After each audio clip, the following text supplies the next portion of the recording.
is at a total sum of 2,930,216,013,184 from the consolidated fund to be able to meet expenditure during the year that is ending the 30th of June, the year 2027. Of course, this marking the next financial year from 2026 to 2027. This, of course, comes from the total budget of the country for the next financial year that is standing at a total of 4.850 trillion Kenya shillings. So we shall take a look at some of the allocations. The Executive Office of the President has been allocated 7.49 billion, with development standing at 1.3 billion and 6.1 billion standing at recurrent expenditure. The Office of the Deputy President has been allocated 3.5 billion. The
$36.5 billion Kenya shillings.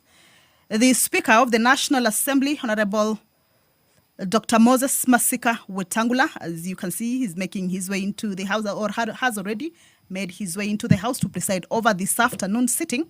You will allow me to hand you over to the live broadcast of this National Assembly proceedings this afternoon. Good afternoon. Mheshimiwa, tuombe. Ewe Mwenyezi Mungu ambaye kwa hekima na wema wako umetoa nyadhifa za viongozi na mabunge kwa ustawi wa jamii na utawala wa haki wa wanadamu, tukusihi utazame kwa neema nyingi sisi watumishi wako ambao umeridhika kutuita kutekeleza shughuli muhimu za jamhuri yetu.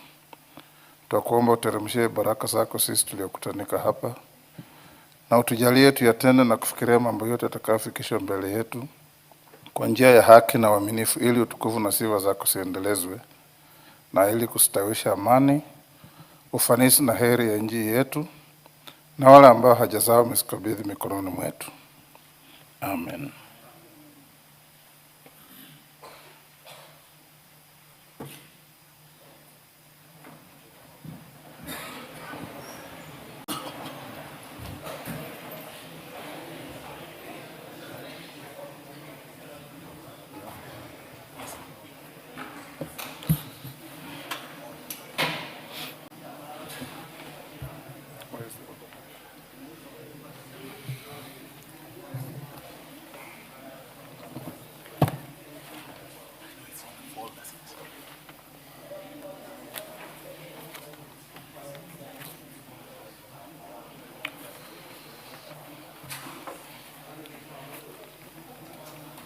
Honorable members, we have quorum. I must congratulate you today for coming in good numbers at the beginning. We'll proceed as follows. We are entering the second allotted day on consideration of the budget estimates. As you know, under our standing orders, there are 3 allotted days. An allotted day under your standing orders is 3 hours. So you did one this morning.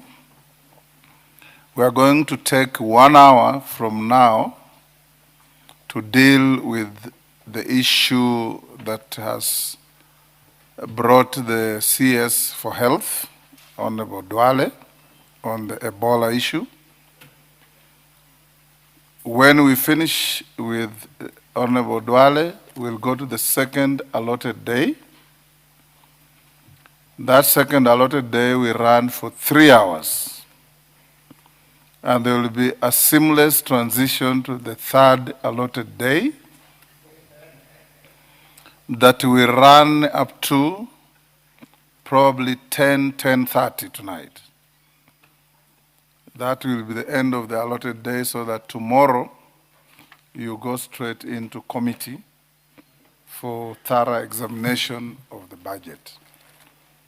So we will start by Majority Leader, look for and find the CS and bring him to the chamber.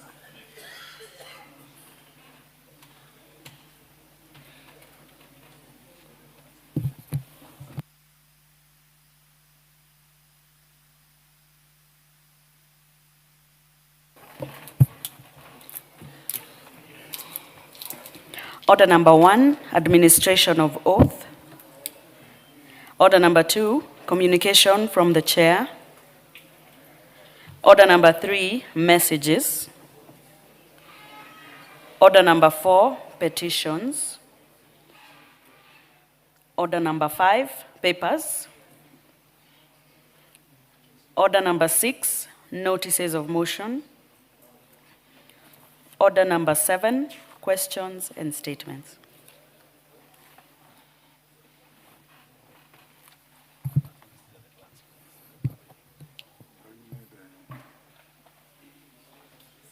Acknowledgement of children. And who was on the floor? Members, as we wait for the Honorable Duale, we'll save time by proceeding with the motion at order number 8. But before that, allow me to acknowledge in the Speaker's Gallery St. Mary's School from Narok North, Narok. Acknowledge your children, members. In the Speaker's Gallery also there's Kihumbuini Girls School from Gatanga, Muranga. In the public gallery, sorry, we have Kinyogori High School from Limuru, Kiambu. We have St. Mary's Nyabururu School from Kitutu Chache, Kisii.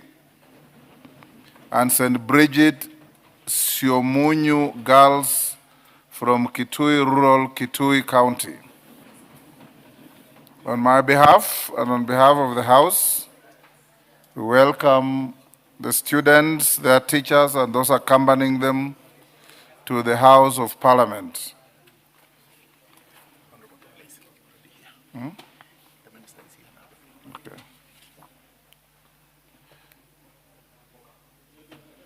Bring in the minister.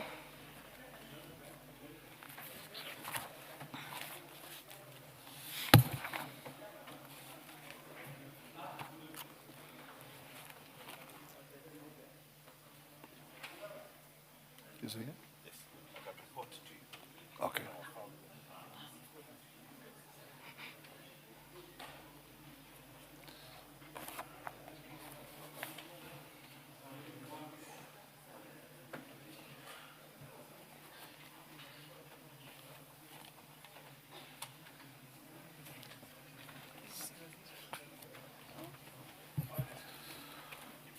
Yes, Majority Leader. Honorable Speaker, thank you. I have diligently looked for the CS and finally found him. And he is in the House, and I would like to cordially present him to you so that he can start the business of the day. Thank you, Honorable Speaker. CS for Health, Honorable Duale, you're here on the direction of the Speaker to speak to the House and the country on the issue of Ebola.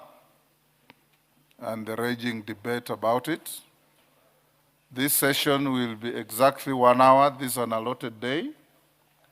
It is now 2:46. At exactly 2:46 members, we will stop. 3:46, we'll stop on this issue. So we'll allow the minister to deliver the statement to the House. Thereafter, I'll allow comments, questions to the minister. And at 3:46, we'll discharge him to go back to our allotted business. Minister, welcome.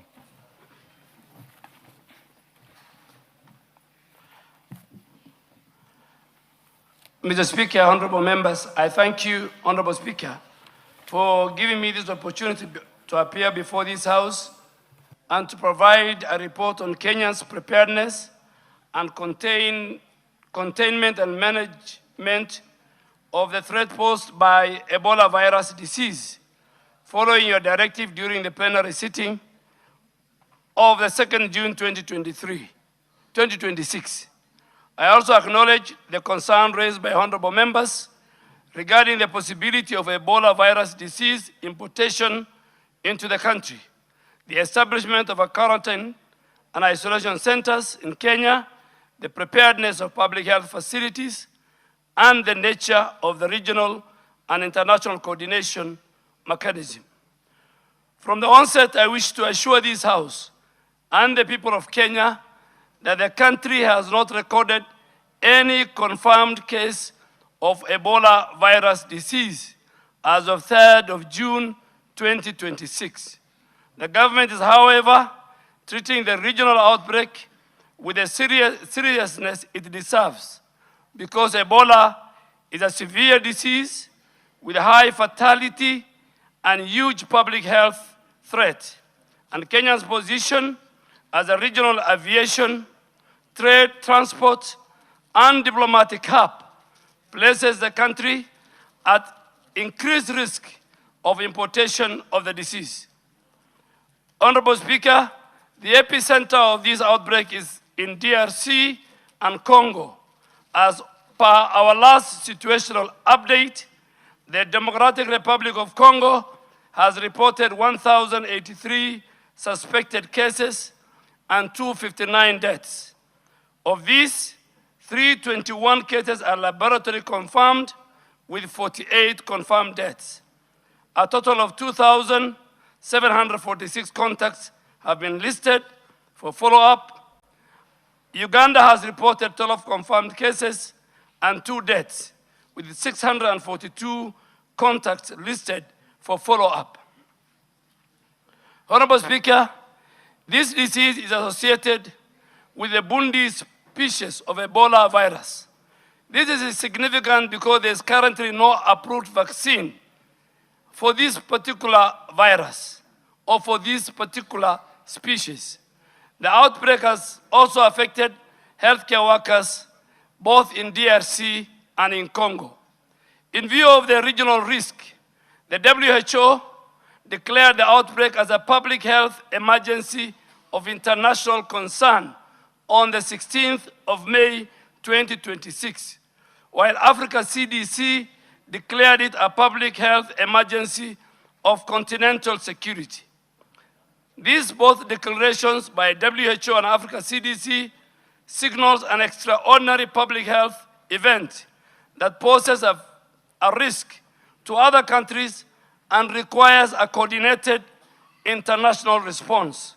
Kenya has therefore activated the National Preparedness System in accordance with our constitutional duty to protect the right to health, our obligations under the Health Act 2017 and the International Health Regulations 2025. Honorable Speaker, before I respond to the many questions that you have asked me to answer, let me just give the country what is Ebola and which type of Ebola is this. Ebola is a severe, often very fatal illness in humans. There are 3 different types of species. There's Ebola, Zaire, Sudan virus, and the current one we have, which is called Bundibugyo. virus, which has the capacity to cause large outbreaks. The modes of transmission are many, Honorable Speaker and members. The infection index from contact to the wild animals.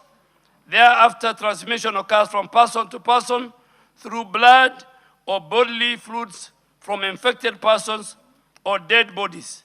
Transmission can also occur from contaminated surfaces or objects like bed linen and clothing or unsafe injection practices. What are the early signs and symptoms? The average incubation period of this particular virus, Ebola virus, is between 2 to 21 days. Infected people are not contagious until they develop the symptoms. Initial signs and symptoms are non-specific. Many common infections, like other diseases like malaria, typhoid, meningitis.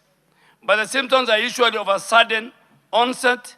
They include fever, chills, headache, joint pain, muscle pain, backache, nausea, vomiting, diarrhea, fatigue, weakness, skin rashes, among others. Bleeding is less frequent and can occur in the later stages of this disease. Who is at risk of infection?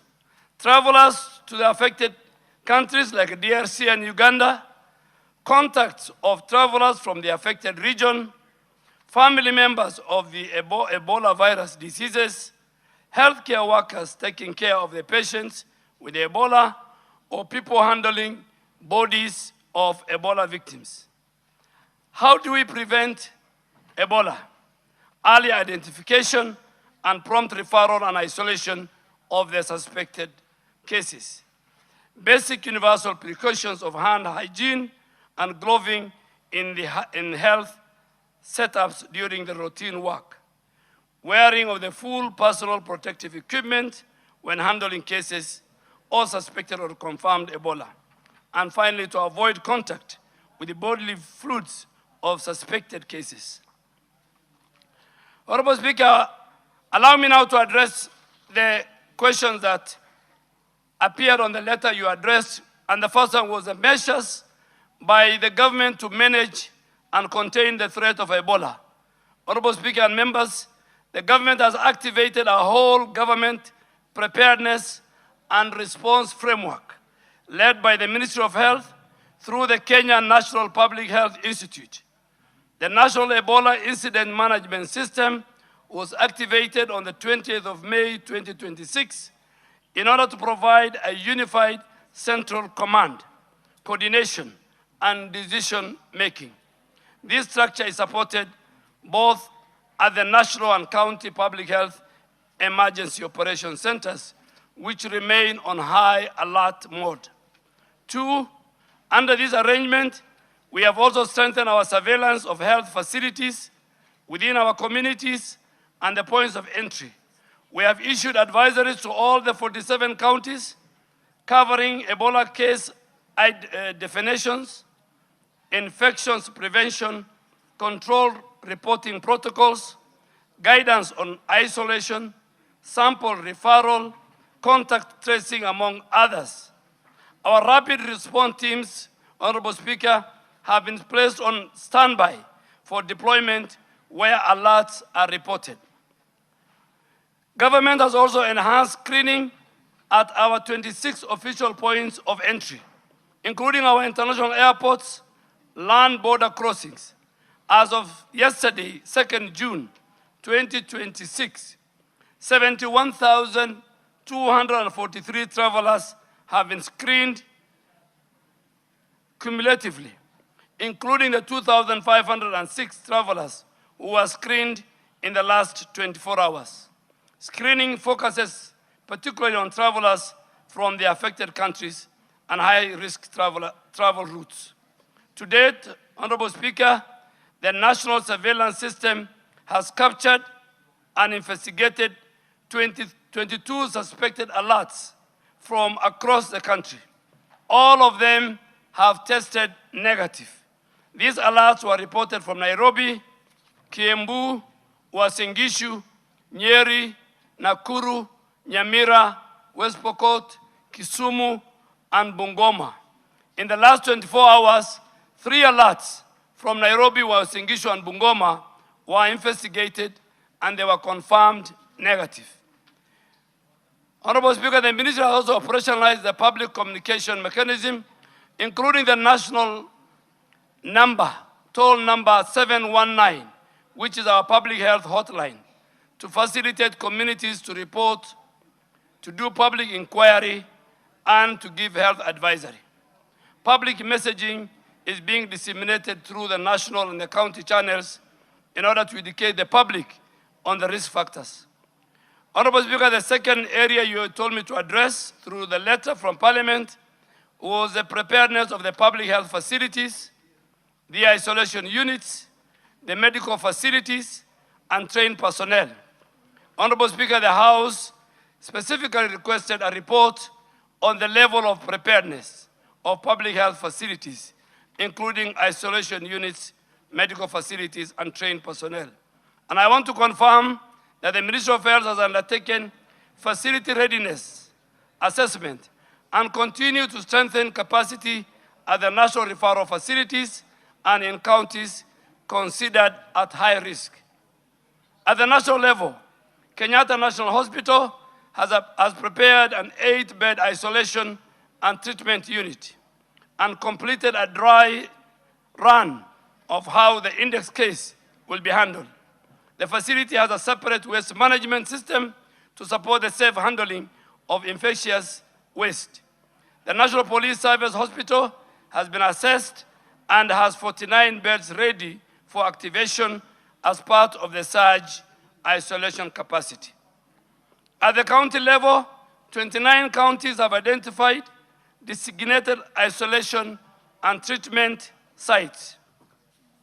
The Ministry of Health, the Kenya National Public Health Institute, and relevant regulatory agencies are undertaking on-site verification, quality assurance, spot checks to confirm that these facilities meet the required standard for infection prevention, control, patient flow, waste management, staff protection, and emergency referral.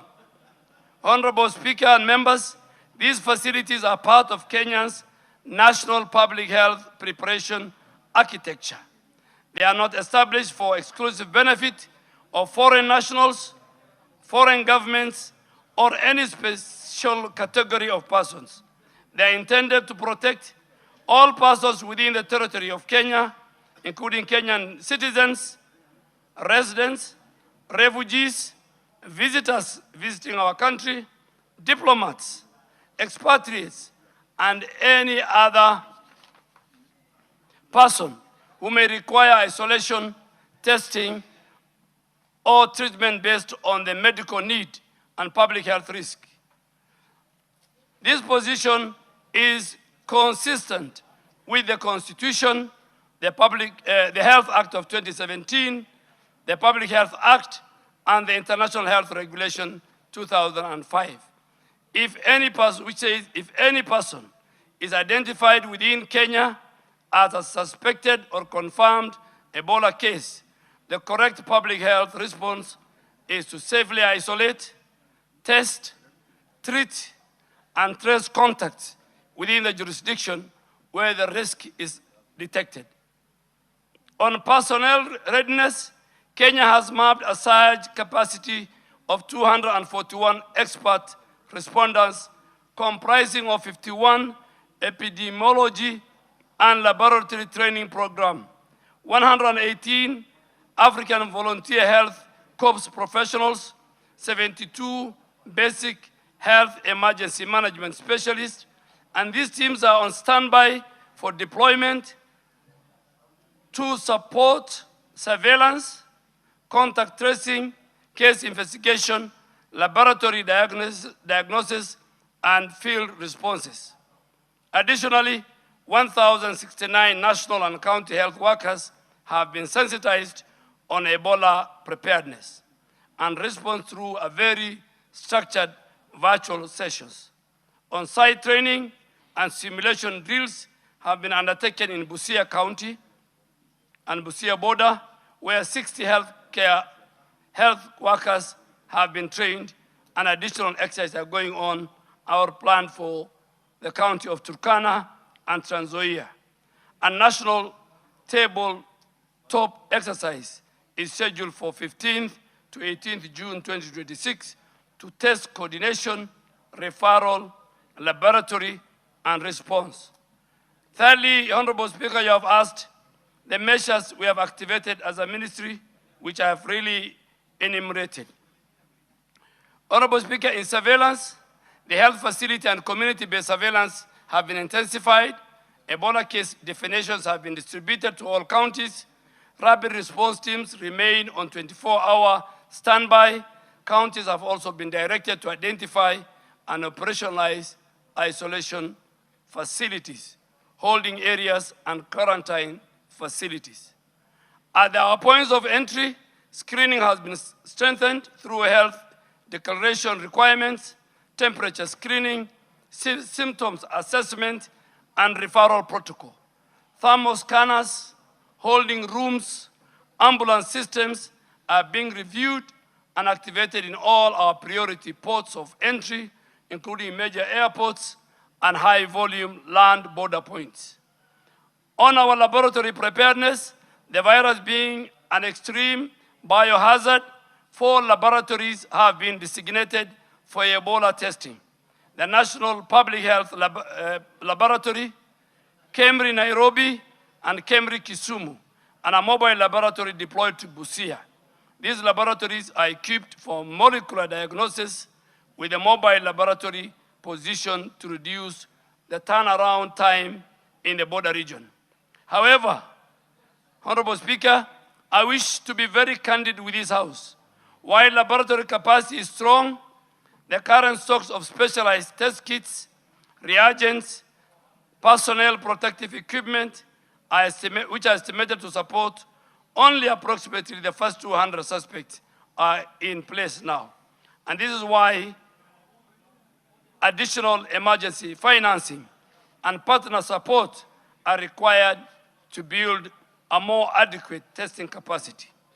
In infection prevention and control, the World Health Organization has provided 1,000 Ebola PPE kits, which are available in the country and being prepositioned to support preparedness activity. Initial preposition is focused on strategic sites, including Kenyatta National Hospital, Kenyatta University Teaching, Referral and Research Hospital, Mombasa, MTRH in Eldoret, Turkana, and other high-risk points of entry. Honorable Speaker, the fourth item was on regional cooperation, coordination with our neighbors, foreign governments, and international health agencies. Honorable Speaker, the House requested a report on that. Kenya is working closely with all the affected and neighboring countries, regional institutions, international partners, because Ebola is not a national problem. It's a regional, it's a global security, it's a global public health security threat. The ministry is engaging in cross-border coordination with our sister country, Uganda, with a particular focus on sharing surveillance, information, traveler screening, case notification, contact tracing, laboratory referral, and rapid response readiness. Kenya is coordinating, and we have held meetings at the highest level with the World Health Organization, with the Africa CDC, with the IGAD, with the EACC, with the International Organization for Migration, with the US Center for Disease Control, all these at ministerial level, and with other development partners. This cooperation is focused on surveillance, on laboratory support, on simulation exercise, on technical guidance, training, risk communication, logistics, and partner resource mobilization. And I wish to emphasize, Honorable Speaker, that international cooperation does not mean surrender of our national authority and sovereignty. All public health decisions within Kenya remain under the authority of the government of Kenya. International partners provide technical assistance, commodities, financing, training, and logistical support. Regarding the recent media reports alleging that Kenya has entered into an agreement with the United States of government to establish a quarantine facility for U.S. citizens or foreign nationals, I wish to state it clearly that Kenya and the U.S. government signed an agreement on cooperation in threat reduction, biological and infectious diseases engagement program on the 24th July 2015 during the state visit of our President and President Barack Obama. President Uhuru and President Barack Obama. The agreements were therefore approved by the cabinet then in April of 2016 and subsequently introduced in this House in Parliament, laid on the table of the House on the 19th of July 2016. Upon undergoing parliamentary procedures and public participation and the House process, the House approved the ratification of the agreement on the 9th of February 2017.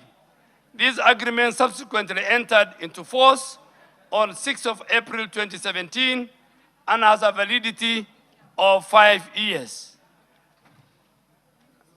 And Honorable Speaker, the renewing of this cooperation was again signed and came into force on the 5th of April 2022, which the annex I have provided. The extended agreement has a validity period of 7 years and is valid to the 5th of April 2029. Further, on the 4th of December 2025, we again signed a cooperation agreement with the United States of government to strengthen Kenyan healthcare system on our different areas, including digital health, including HIV/AIDS, TB, and malaria. Over the last 23 years, Honorable Speaker, the government and the people of the United States, through the U.S. government health program, has provided close to $8 billion, equivalent to slightly over 1 trillion Kenya shillings, in support of the Kenyan health sector. This investment has significantly strengthened our national response to HIV, TB, malaria, maternal newborn, and global health security. The government of Kenya deeply appreciates this long-standing partnership and remains committed to ensuring that the gains made are sustained through the increased domestic investment, strengthened institutions, and successful implementation of the Kenya-US Health Cooperation Framework, which provides a pathway towards greater country ownership and sustainability of our health program. Honorable Speaker, the proposed Ebola treatment and isolation unit at Laikipia Air Base is part of the 23 similar units to be established in the country as part of our preparedness and response.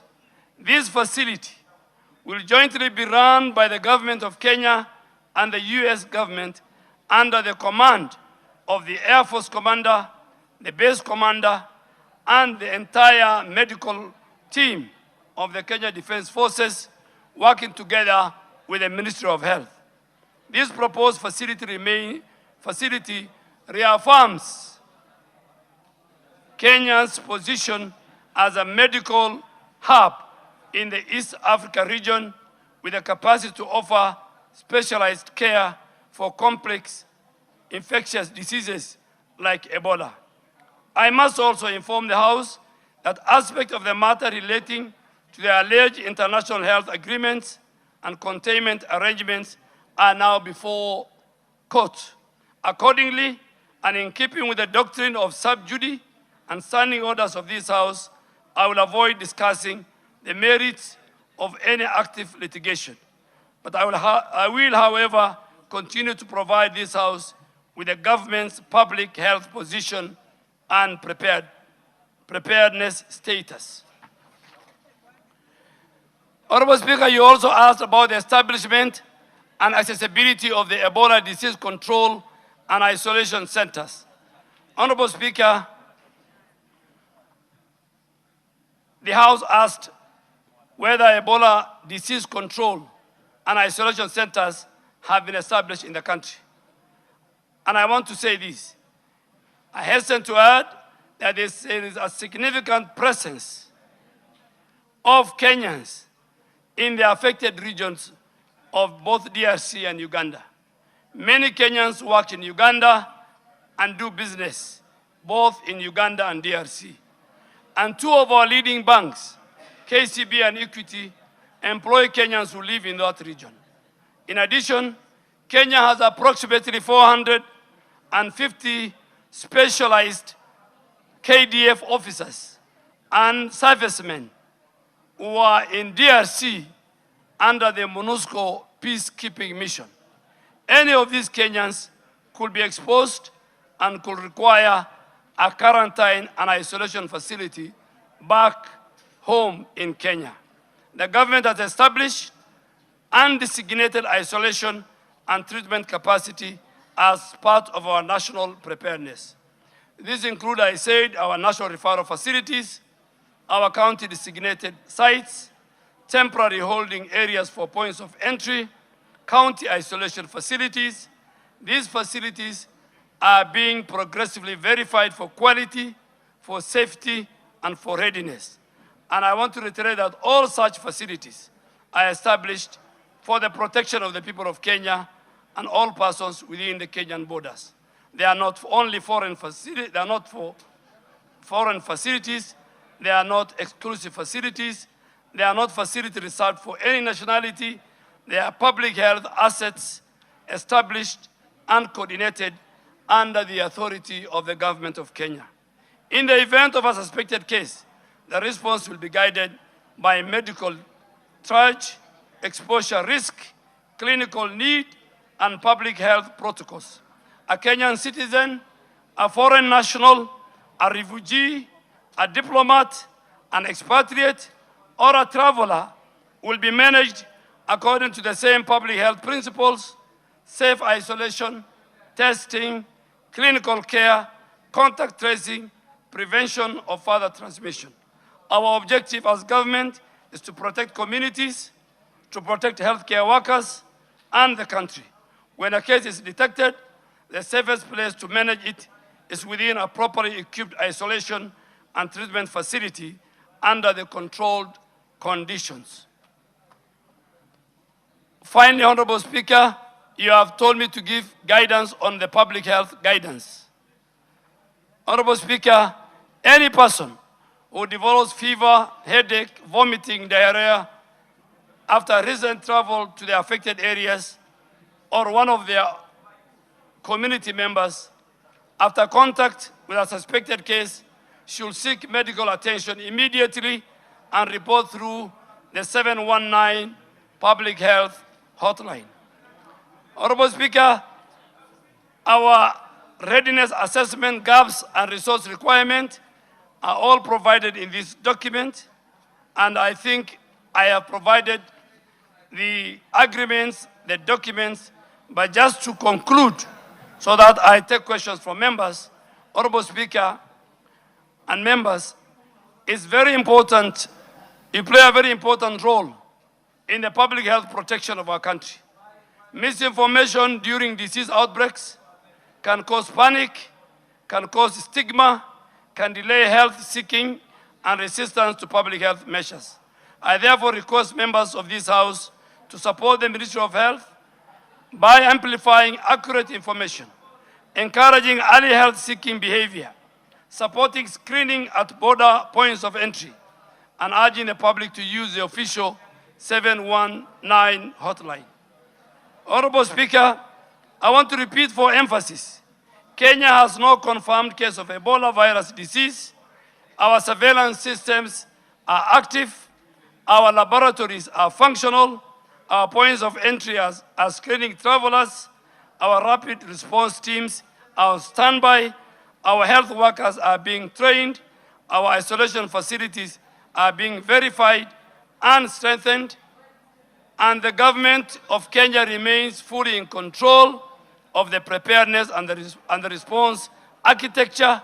Our approach is guided by science, the law, the national interest, the public health protection, and the international obligation that as a country we have.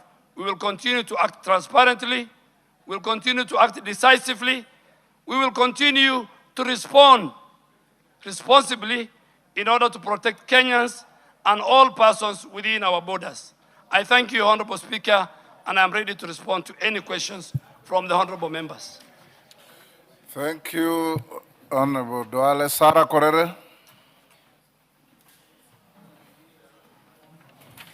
Thank you, Speaker. Speaker, we've had a very elaborative explanation from the Cabinet Secretary. And Speaker, coming from Laikipia, we have a lot of reservations and especially concerns from the people we lead because we are representatives of the people. Speaker, it is clear that this Ebola is rare and fatal disease. And common sense will dictate that if this disease starts in a particular place, it will be natural that you just contain it where it has started. I want to ask the Cabinet Secretary. He has said that the government of Kenya and the government of the US signed an agreement way back in 2015. And in 2019, there was Corona, which was a global problem. We didn't see the US come out the way they have come out now to construct a Corona isolation center or a center to help the Corona people who are infected by Corona in Laikipia or anywhere in this country. And if they have, probably the Cabinet Secretary can tell us. About this Ebola thing, I want to ask the Cabinet Secretary. You know, it's very unfortunate that we saw a US Secretary of State in Washington declaring that they will not allow even one single case of a corona-infected US citizen, I mean Ebola, set foot in America. So if they are infected in Congo, they will not take them to treat them in America, they will not treat them in Congo, they will bring them to Laikipia. And you know, members, allow me to say this. You know, the people of Laikipia, we have never healed from the aftermath of colonization. We still feel that even today we are still being colonized because half of our land went to the British colonizers and it later on went to their citizens, and we have never regained a single inch of the ranches they took from us. And now they want to bring Corona. And you know, I mean Ebola. And you know, I'm just saying because I represent people who are concerned that if Americans are to be flown to Laikipia Air Base to be treated there, what happens if this disease, God forbid, you know, leaks out and probably people around Nanyuki are infected by Ebola? Will the American government take charge and treat the Kenyan citizens the way they would like to treat the American citizens? That is one. You've made your point. There are many interests. Let me finish. I can't allow you to continue making a speech. I'm finishing. Finally, the concern also is we have a lot of tourism in Laikipia. And as I speak now, there is a lot of cancellations by the people who are traveling to the lodges of Laikipia.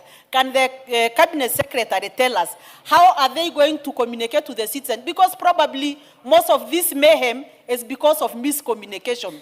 Whose message is it that the citizens are getting miscommunicated by people who are not in authority to give that information to them? Why should the people who are in authority didn't give the correct information to the citizens of Kenya and the citizens of Laikipia?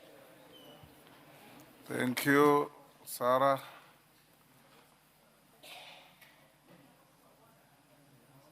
Mere Mase.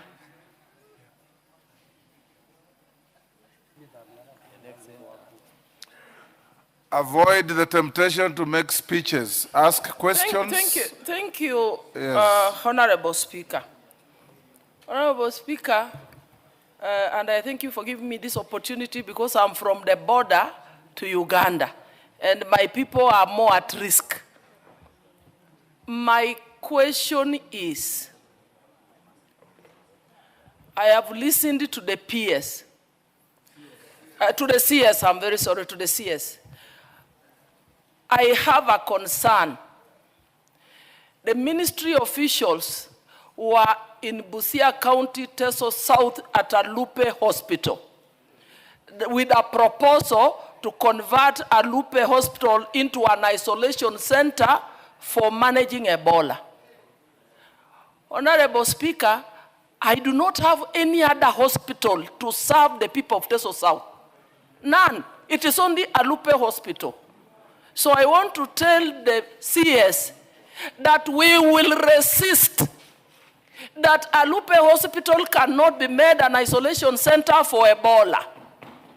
Whereas I support the government initiative for preparedness to protect the people of Busia because we are at the border, let another venue be identified to build that isolation center. But Alupe will not be converted, Honorable Speaker.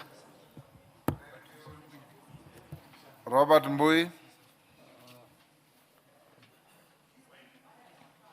Minister, I hope you are recording the members and the questions. I have to. Mbui. Thank you, Mr. Speaker. Mr. Speaker, listening to the CS, he was very clear when he said that Kenya has no cases of Ebola. And Mr. Speaker, the ministry should endeavor to ensure that Kenyan citizens are safe, because that is the purpose of this ministry. Now, we know that Ebola is highly contagious. There is this agreement that he says there is, because of sub judice, he cannot maybe table it before us. But Mr. Speaker, I want to ask him to just clarify. In that agreement, which is between Kenya and the US... He didn't say that. He didn't say he cannot table. In fact, the because agreement he has not is... tabled, Mr. Speaker. The agreement is here. Oh, we have it, okay. Yes. Or the court case, the matters He said that he are will not delve contained in the into court matters case. sub judice. So, Mr. Speaker, I wanted to just find out, where in that agreement does it say that we can expose Kenyan citizens at the expense so that we can be able to save citizens of the US? It's very important that he points out that, because in my opinion, I think that cannot have been something that this House would have passed. And Mr. Speaker, finally, I also want him to clarify, is it true that this center that is supposed to be built in Mount Kenya region is supposed to be only meant to be used by US citizens and not Kenyans? He needs to clarify that for us. Thank you, Mr. Speaker. Yes, Dindi Nyoro. Thank you very much, Honorable Speaker, for this chance. And direct to the point, I have listened to the CS, and there is actually no space in his speech about the view of Kenyans. I'm yet to meet one single Kenyan who is in support of having this quarantine in Kenya, Honorable Speaker. And it is important for the government to know that the government exists for the welfare of Kenyans. And Kenyans know when their space is being cropped, Honorable Speaker. Honorable Speaker, the US budget in terms of health is 860 times ours.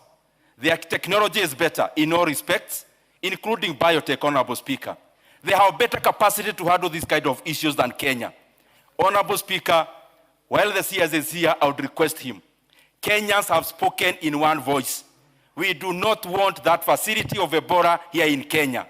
Please listen to the Kenyan voices.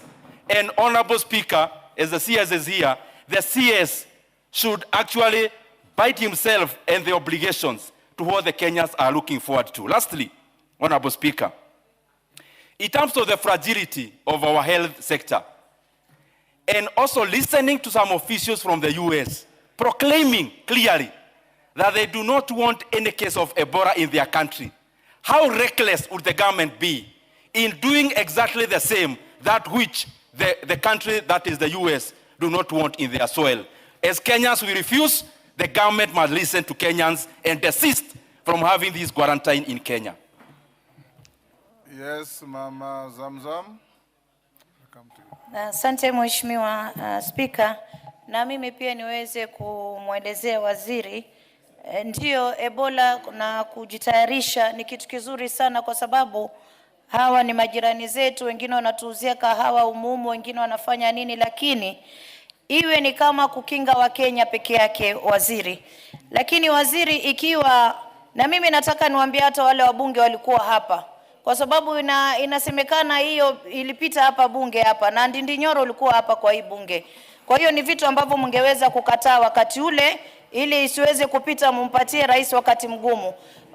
Waziri, mimi napenda kusema tu kama Mwamerika amekataa kule kwake, hapa Kenya tukubali, na nasikia katika counties 20 ambao walikuwa wamekubali, Mombasa ilikuwa moja wao. Kama mama Mombasa, sitaki kuona mzungu kule anatibiwa Ebola. Iwe kama itajengwa ni ya kuangalia watu wetu peke yake. Waziri, sisi ni kitu kizuri na tuna support kama tuwe na preparedness, manake sisi ni majirani, huwezi jua, na wanasema ina spray na unyevunyevu either through sex ama maji ama mate, hizo vitu tumesikia. Lakini sasa lakini sasa huwezi jua kitu yote za kutokea. Mheshimiwa Spika, kitu chochote chaweza kutokea. Na ikitokea iwe ni sisi wa Kenya peke yetu, isiwe kuwa ni mtu mwingine anakuja kutibiwa hapa, waende kwao ama warudi Kongo kule walipata ugonjwa watibiwe Kongo. Asante sana Spika. Yes, Ichungwa. Honorable Speaker, first I don't know whether Honorable Zamzam, but the Deputy Speaker tells me Honorable Zamzam is actually right, because the Minister did But speak that's about what the Minister said. bodily fluids. She simply said what the Minister said. So bodily fluids Except could the be Minister- transmitted in many ways. The Minister didn't speak in such good Swahili. Or at all. So thank you, Honorable Speaker. Honorable Speaker, let me first begin by thanking the Minister for this statement, because as Honorable Sarah Korere has said, is indeed very elaborate. And also to note, Honorable Speaker, that at the time this agreement was tabled in this House, I highly suspect the Honorable Aden Duale, as leader of majority, is the one who tabled this report in 2015. And the subsequent one tabled in 2022 was tabled by the Honorable Kimunya, my predecessor, as leader of majority. And it is true that the agreement between the Republic of Kenya and the United States was tabled, debated, and ratified by this House. Therefore, even as we speak, I know there's a temptation, Honorable Speaker, to speak to the gallery. And I wanted to begin by asking the CS to clarify just one thing that he has already said in his statement, but which many of us probably did not hear, or we have blocked our ears from hearing it. And because I have the privilege of having a copy of this statement here, Honorable Speaker, the CS did state that the proposed Ebola treatment and isolation unit at the Laikipia Air Base is part of the 23 similar units to be established in the country as part of our preparedness and response. So I would want first CS clarify to us and to the country that we are not establishing one isolation center at Laikipia Air Base. The one at Laikipia Air Base is one amongst 23 others. Two Honorable CS, including some of the ones, the minister did name a few, including one in Busia, was it Alupe or somewhere? Order. Gone. Two, Honorable Speaker, I want the minister to clarify to us and to the country something again that he has said in this statement, that this isolation center is not being established for foreigners exclusively. The minister has said that we have 2 Kenyan banks with Kenyans, our sons and daughters working in the DRC, some in Uganda. We have 450 of our armed men, our armed officers, who have given their lives to protect our lives in this country and the region, our region of peace. Should any of those 450 of our officers, our sons and daughters in DRC, God forbid, catch the Ebola virus, where shall we take them? Do we take them to America? Do we leave them to die in the Congo forest? Or do we establish isolation centers as any responsible government and administration would do to make sure that should you, Honorable Speaker, this weekend, I traveled to Rwanda. Honorable Speaker, I traveled to Rwanda as a Kenyan. Yes, Millie, what is Any your point other of order? Kenyan would have traveled to Congo. Yes, Millie. Sorry, Mr. Speaker, I had to interrupt the majority leader, especially now that I'm in leadership of the broad-based. But I'm just wondering, is the honorable member in order to imply that the United States of America is irresponsible by not setting up their own facilities in America, because Kenya is responsible setting up one in Kenya?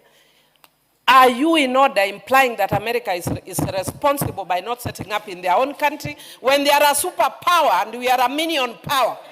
Are you, even Honorable Buru is still looking for power and you are bringing, are you suggesting that America is irresponsible by any chance? Honorable Millie, are you saying that America is incapable of being irresponsible? Mr. Speaker, I am actually asking for clarification. I am not saying, yes. Mr. Speaker, I plead the 5th Amendment. I just want to know from the... Okay. Honorable Speaker, in direct response to my sister, Honorable Millie, I am very well versed with our standing orders. I would never allude to the irresponsibility of a friendly nation on the floor of this House. I will not do that. But my point was, Honorable Speaker, back to my point, that as a responsible country, should we or should we not have isolation centers? Because this disease, we can't run away from the fact that it is there, and it is there in our neighborhood, in this region. Therefore, the question that I wanted the CS to clarify, yes. And I'm saying this, Honorable Speaker, deliberately in a leading manner, so that the CS clarifies for us and for the nation, this isolation center, from what I read in his statement, you know, Honorable Speaker, the problem is that members don't listen, like the member for Aldai is making noise and distracting me. And that is why maybe we may have missed some of the issues the CS has said. Because my understanding, and that is the clarification I sought, was that this isolation center is for preparedness, even to cater for Kenyans who may catch the disease, whether it is a staff of KCB, Equity Bank, or one of our armed officers who are working in DRC. Should they catch the disease, for instance, the military, the natural thing would be, if I was the commander-in-chief or the CDF, airlift anyone in an isolated manner to the airbase, to the isolation center there, to be treated there. But a truck driver, Honorable Speaker, who catches the disease in DRC, in Goma, and probably is detected at the Busia border. Is there a facility at the Busia border? Because I have read about the laboratory testing there. Maybe among us, the 23, the CS should also clarify, where are these other 23 centers to be established? Do we have them around the border with Uganda and where the trucks are passing, both legal and the illegal crossings? Because I see in his statement he's spoken about the legal crossings. But there are also illegal border points What are we doing? Lastly, CS. On your preparedness, you have spoken about the contact tracing. We're at about 100%, 87% on laboratory readiness, rapid response teams at 90%, infection prevention and control at 56%. But you have also told us that we have kits for the first 200 suspected cases. And that is where preparedness comes in, Honorable Speaker, and I hope the CS can tell us, have you then prepared? Because I've also seen your request. You are saying the first 100 cases will cost about 2.686 billion. Is this money already provided for in the budget? Or should we, as we go to the budget process, now factor additional resources for this preparedness for Ebola? Because the first 200, if we learned anything from COVID, to get from 0 to 1,000 cases would take less than 3-4 weeks. Therefore, Honorable Speaker, I will just seek those clarifications. And Honorable Speaker, let me just close by saying this. Ebola is a dangerous disease from what we have seen. But as a country, we must be prepared. And those isolation centers ought to be there, but they cannot be exclusively for others to use without Kenyans. And I think that's the very critical clarification. Because, Honorable Speaker, you know, in closing, this country, as Michael Joseph once told us, we have peculiar habits. Now, as politicians, many of us are very good experts in Ebola. And many Kenyans, almost all Kenyans are experts in Ebola. Let us hear from the experts, including the doctors here. Waziri, let him respond to those. But before that, Minister, allow me to acknowledge your children, students in the galleries. In the Speaker's Gallery, we have Githunguri Girls School from Kandara, Muranga. We have St. Musingo High School from Ikolomani, Kakamega. Students, when your school is mentioned, you stand up to be acknowledged. In the public gallery, we have Kapsimbeyo School from Kuresoi South, Nakuru. USIU Africa, I believe there are students from Roysambu, Nairobi. Masjid Al-Amen Academy from Starehe, Nairobi. Gijiwe Methodist Fellowship from South Imenti, Meru. And Githurai Mixed School, Ruiru, Kiambu. On my behalf and on behalf of the House, we welcome the students, their teachers, and those accompanying them to Parliament. Minister, you can proceed to respond. Thereafter, we'll take another round, which will be the last one. Thank you, Mr. Speaker. Mr. Speaker, I am ready to answer the valid questions by our honorable members, my colleagues. But Honorable Speaker, we are dealing with a very abnormal situation. And I want the House to look at the Public Health Act, Section 35 and Section 36. That mandates the Ministry of Health to take all the necessary action to protect and safeguard the safety of our citizens, our visitors, and all those who live within the borders of our country from any of the infectious diseases. To my sister, Honorable Sarah Koreri, but before even Honorable Speaker, I answer that question, first I think for information, we have 12 counties which are very high risk. These counties are Nairobi, Mombasa, Uasin Gishu, Busia, Kisumu, Bungoma, Trans Nzoia, West Pokot, Turkana, Homa Bay, and Migori.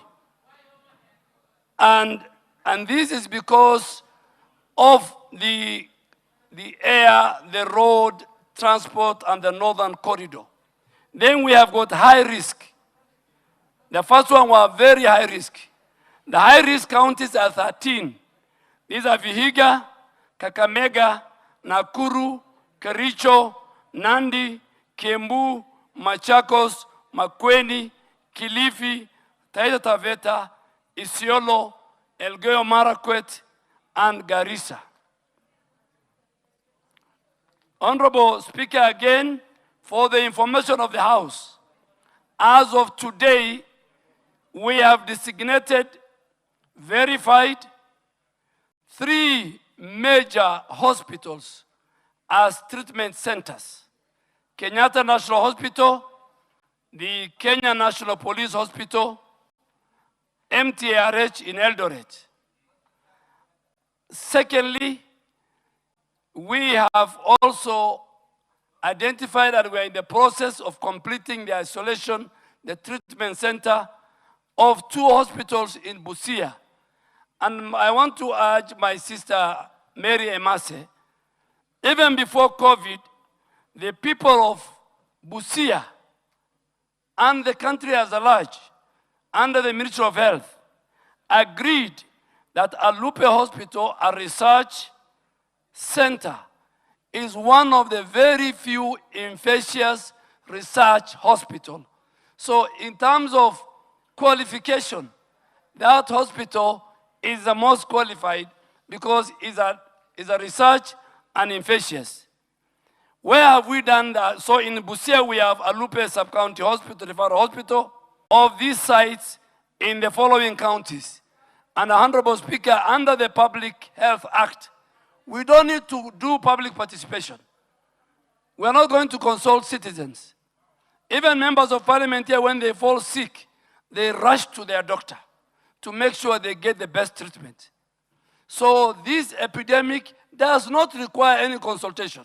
Tomorrow, God forbid, if Ebola is found in this country, this House will call me back here to this chair to ask me why Kenyans dying. So before Kenyans die, before Kenyans are infected, we as a government have a moral, constitutional responsibility to protect both Kenyans and other people who are non-Kenyans who live within our border or who transit within our country. Honorable Speaker, on Laikipia Air Base is one of the 23 quarantine isolation center we are building. And we will not stop it. Why we are building? We are building in the air base, far from even, and there are a number of reasons why. The runway in Laikipia is one of the longest runway. That is where we have KDF medical team. That is why even our 450 Kenyans who are serving today under the UN, our special forces, the quick response unit. I'm the speaker, I was the Minister for Defense. I went to Ituri. I know all those areas, those who have gone to Lumumbashi. Kenyans, the biggest hospitals in DRC are run by Kenyans, are owned by Kenyans. So we must protect, Mr. Speaker. So Laikipia will protect both Kenyans and the US. Honorable Speaker, when we had the COVID, and some of us were members of parliament here, the UN, the US, and many other international bodies built a hospital in Nairobi Hospital, a UN specialized hospital to deal with COVID. There was no noise that time. We have a responsibility to protect the residents. Let him respond. Honorable Speaker, on what the Secretary of State, Mark Rubio, said, that if it was said by the Minister, the Secretary of Health, I will respond. But I think that is an area for diplomats. The best person to respond to this House is the PCS. Because if it was my colleague, C.S. Kennedy, Alupe have answered very well. Laikipia we will build. Honorable Dini Nyoro, I think you are a bit very unfair. Because if all counties refuse to host isolation centers, the way you are suggesting, where will the Kenyans who will be infected, God forbid, go? I mean, as a leader, I don't think that way we can be irresponsible. And I agree with you, Madam Zamzam. Semen is part of the fluid. You are right. You are right. I saw people laughing at her. Body fluids. When we talk of body fluids, there are different types. Semen is one of the body fluids. So Honorable Ndindi Nyoro, I really want to urge you, my very good friend, if we say every county refuses, then where are we going to treat Kenyans? Are we going to treat them up in the air? We as a government have a responsibility. We can still even create another isolation center in one of our barracks in any part of the country. If today it was in Mordecai in Garissa, in Isiolo, so it will treat both Kenyans and foreigners. And please, let us not politicize it. The document that we signed, and it was for the good of our country. For the good of our country. It was good for our country. Kenya, Honorable Speaker, is number 2 in terms of healthcare delivery. South Africa is ahead of us. And very soon, even the US that you are praising, having a very good healthcare system, I can assure you, under the good leadership of President Ruto, we will become number 1 in healthcare delivery in another 10 years.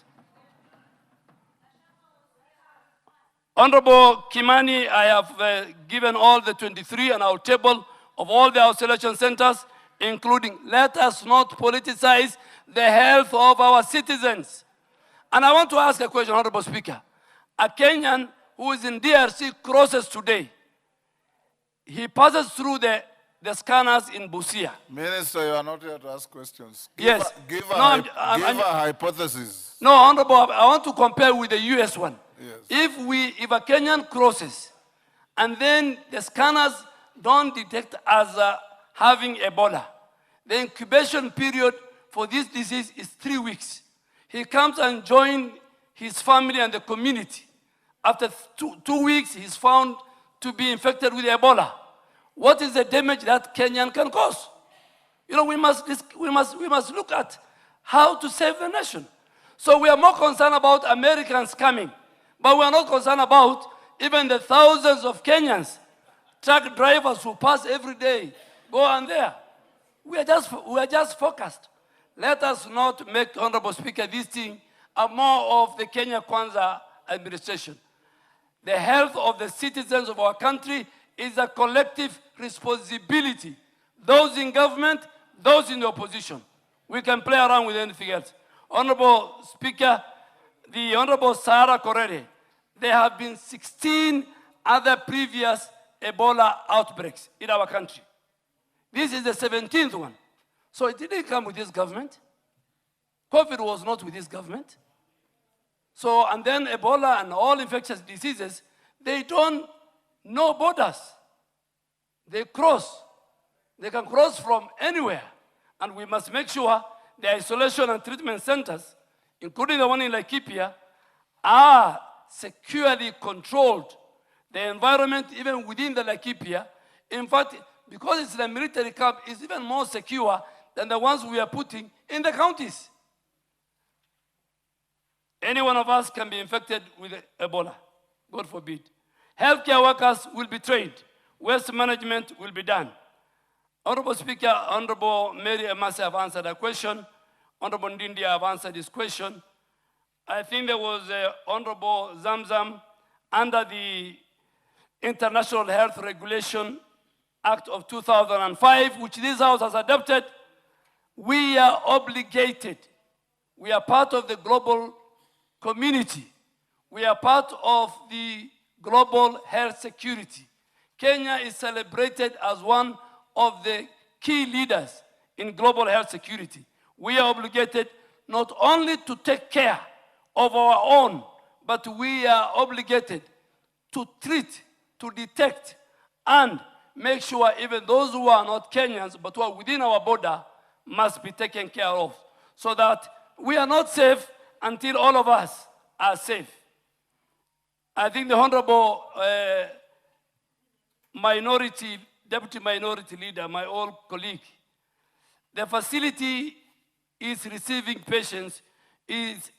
What we have passed in the House was on infectious, biosafety, biological, which were all stipulated in the agreement. And Honorable Speaker, I have carried all the documents for this House. It was there before. You can get it from the Hansard, how it was passed, but I still have copies at the Ministry of Health.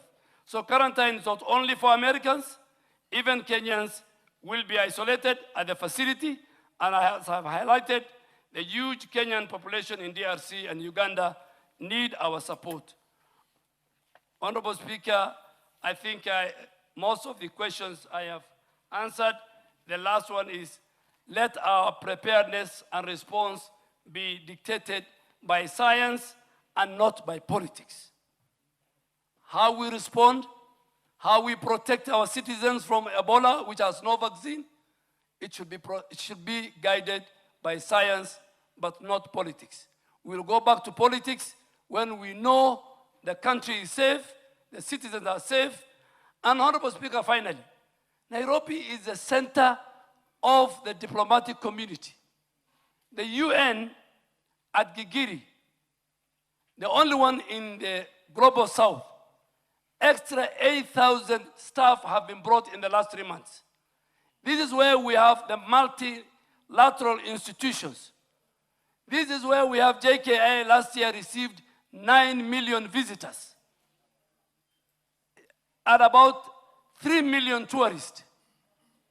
All those, plus our citizens, we must be cognizant of their health.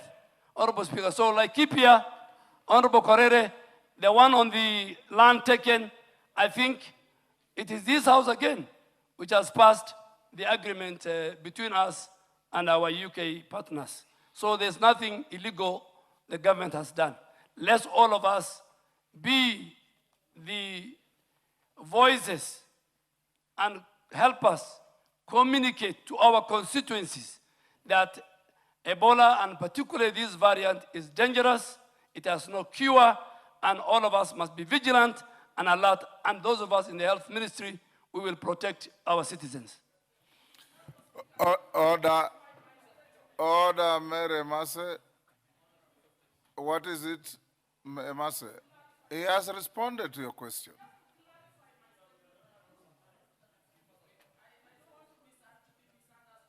What is it you want to clarify? You want to recount what you said? Thank you, Honorable Speaker.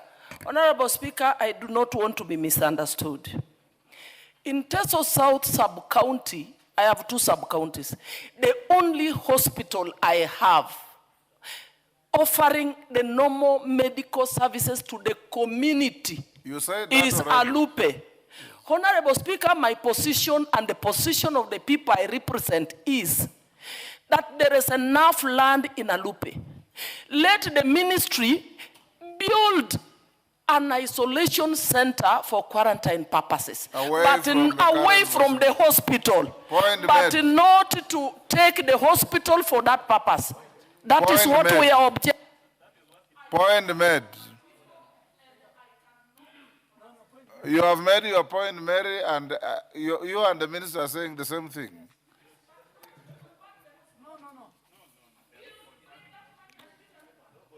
Honorable members, order.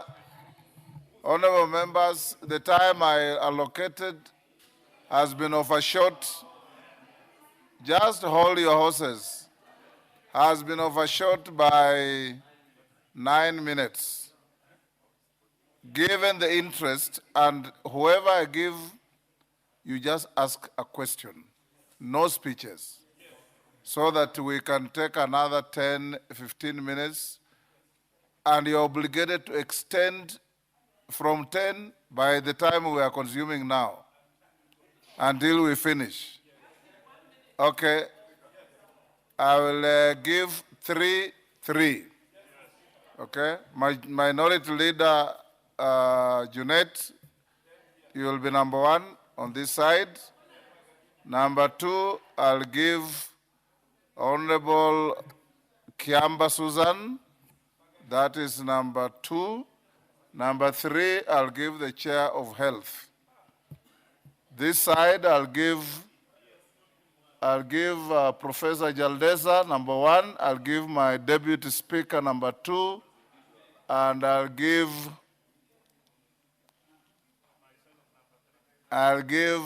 Madenge, number 3. I've already given members of your committee. So let's start with number 1 in quick succession. Junet, I'll come to you. After Junet, Kiamba, after Kiamba, Nyikal, in that quick succession. Mr. Speaker, thank you very much for giving. Mr. Speaker, I want to ask this. But having noticed that, Mr. Speaker, there is a ratified document by this House. Mr. Speaker, members should take very serious when the Speaker is putting a question. Of as many of that opinion say, you just say, you don't know you're ratifying something that is going to bring a disease. So be careful next time. Next time, be careful, please. But Mr. Speaker, my question is, I have condensed this thing into 2 aspects, Mr. Speaker, and I want the Minister to clarify. What Kenyans are grappling with, Mr. Speaker, is how does the government intend to safeguard Kenyan sovereignty and decision-making authority? Just explain to the House how you have safeguarded your sovereignty and your decision-making. And then lastly, whether it is the foreign governments that will decide who gets admitted to those facilities, and whether you have done public and security assessment, and whether you have done that report public. If you answer those 4 questions, then Kenyans will be safe. Thank you very much. Next, Kiamba. Thank you, Honorable Speaker. I think my first one was point of order. Is it in order, there is no Honorable first Speaker? one. I've given you to ask a question. A point of order arises when a member is on the floor. There's no member on the floor. Ask the question. If you don't, you yield the floor. Thank you, Honorable Speaker. I would want to ask the Minister, now that Kenyans have spoken loudly and clear, that the context has changed and we do no longer want this center, what is his recommendation? Does the wishes of Kenyans become irrelevant, or can dynamic Kenyans think, or once something is passed in this parliament, it's passed in heaven? Thank you. Yes, Dr. Nyekal. Thank you, Mr. Speaker. Mr. Speaker, let me ask one. Who will be admitted in this facility, and what would be the criteria for admission? 2, will people who are already sick be transferred to this admission? 3, will people other than Americans be admitted in these institutions? And on the contrary, will Americans be admitted in the other 23 institutions that were put in place? And why didn't we... Carl, I gave you an opinion for 1 question. Okay, then then let me just, I've asked 3, I'll leave it there. But let me make a comment about the agreement, because I know the agreement, I remember the discussion, and I've had time to look at it. The agreement is a general agreement, Mr. Speaker. It is not just Ebola, it is other diseases, it is nuclear materials as well. And in every point in the agreement, it says with mutual agreement. At every point in that agreement, it says with mutual agreement. So, Mr. Speaker, I only wanted to make those 2 points. What is the point of order, Carolo Monde? What's your point of order? Honorable Speaker, is it in order for the chair of the Health Committee to mislead the House and the nation that in those 2 agreements, which I have here and which I have read, there's a clause that provides for the establishment of an isolation and treatment center in case of any outbreak of Ebola or any other disease? There's none. I can read them out for you. If it is, that. show us, tell us the article. Order, Honorable Carolo Monde. Order. Mr. Speaker, I say... Dr. Nyekal, I heard you clearly. Take your seat. Take your seat. Carolo Monde just wanted an entry to make an inflammatory statement. Yes. You never said that. Jaldeza? Here, thank you. Order, Carol Omondi. Nyikal never said what you are saying. I'm closer to him. And I listen to all of you. Thank you, Mr. Speaker. Thank you, Mr. Speaker. I want to tell the House that Kenya is lucky to be having the leading and the best researchers in this region. Kenya has been taking leadership in leprosy research at Alupe, which was an isolation center. Mr. Speaker, when HIV started, HIV patients were actually isolated until people learned that it's not such contagious disease. And it was based at Cambridge, and it has done very well. And the research work which was done and the researchers were left behind for the country. Mr. Speaker, last COVID was such a threatening disease that we were actually trying to look for beds for patients who have COVID. And people are going to all sorts of funny places, including some hospitals in Kibera, and it saved people's lives. But the good thing, the Nairobi Hospital East Wing, was left behind for the hospital and for the country. What is the point of order? Oh. Mr. Speaker, Point of order. Let's see. is it right for my colleague to refer to Kibera as funny hospitals, even in Kibera? Is Kibera not a constituency? Yes. It's demeaning my constituency. Go on. Mr. Speaker, Kibera is a constituency, and it has the highest concentration of people in this country, and it deserves better services. Mr. Speaker, my point is this.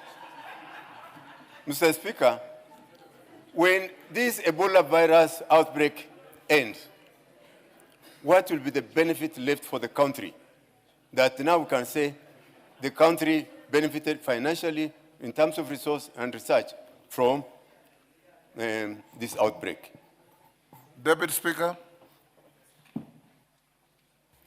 Honorable Speaker, I would like the Cabinet Secretary to confirm to the members here who have objected to having the quarantine centers in their own counties that in our case, Uasin Gishu County is one of the quarantine centers.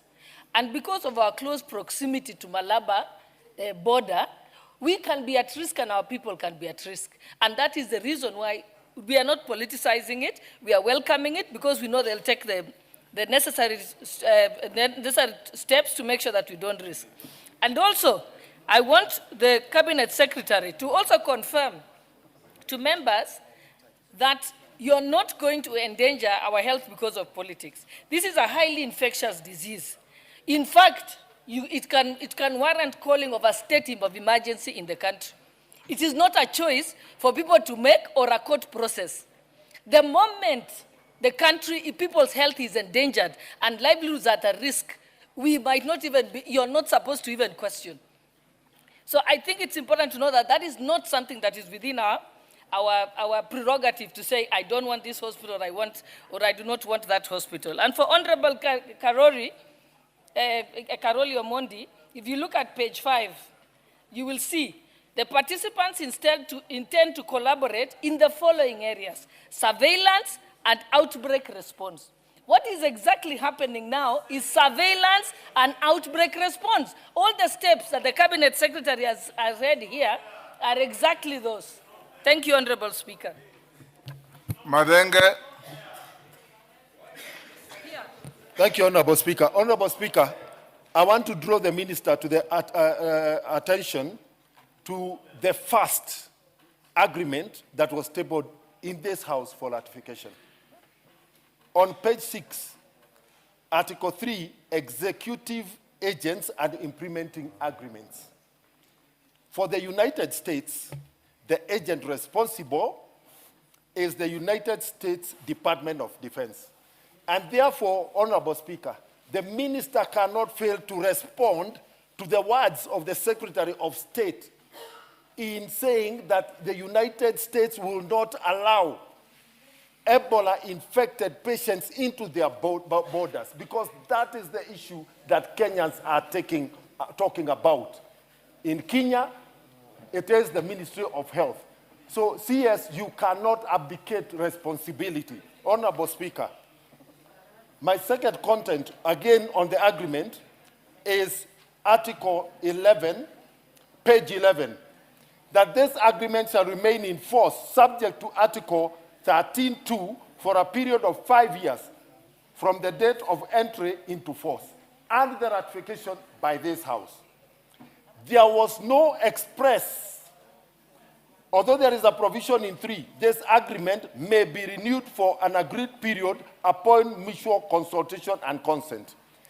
In the approval provided by this House, did this House envisage that when I am talking about the approval by the House. The approval by the House. In the approval by the House, did this therefore mean automatically that then when the cabinet then renewed, that extended the approval granted by this House? Lastly, Honorable Speaker. I gave you an opportunity for one, Madenge. Allow me just one. The committee recommendations, Honorable Speaker. Number 5, the implementing review committee be constituted and should develop a mechanism for reporting back to Parliament on the status of the implementation of this agreement. How many reports, Honorable Speaker, have been brought to this House on the implementation? Minister, before you answer, let me give the minority whip, Millie. Millie. Thank you. Ask one question only. Thank you, Mr. Don't Speaker. make a speech. No, I actually wasn't going to give a speech. You are the one prompting me. But I'm not asking. I will stop you if you I'm try. not asking. I'm not going to. Go ahead, Millie. Thank you, Mr. Speaker. Mr. I've Speaker. given Millie on account of being your leader. Go on. Thank you, Mr. Hey. Mr. Speaker, you can see Suberians are disturbing each other. Mr. Speaker, mine is really very, very simple. And if you listen to the concerns, Kenyans are not really too worried about setting up of centers that protect Kenyans.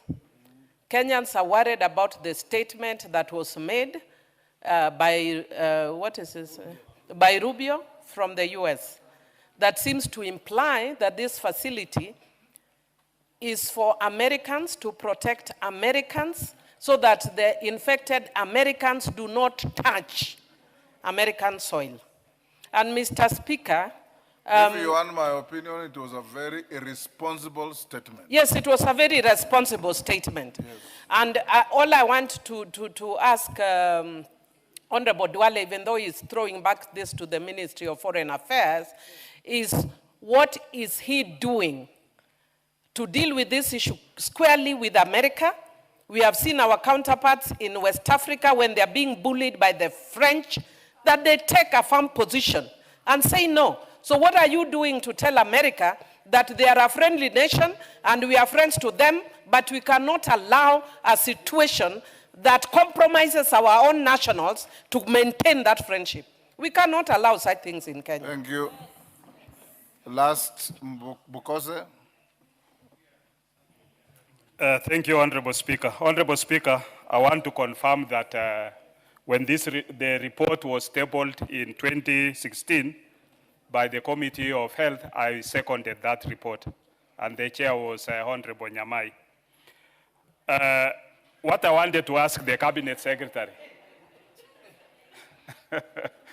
what I wanted to ask the Cabinet Secretary, why are you laughing? No, it was Honorable Nyamai. If it's a statement of fact, it remains a statement of fact. It's a statement of fact. Yes. Honorable Nyikal was a member of the committee. And Honorable Speaker, one funny thing about that report, is that when we put into the dailies to ask for public participation, there was no single memorandum from the public. Nobody wrote anything.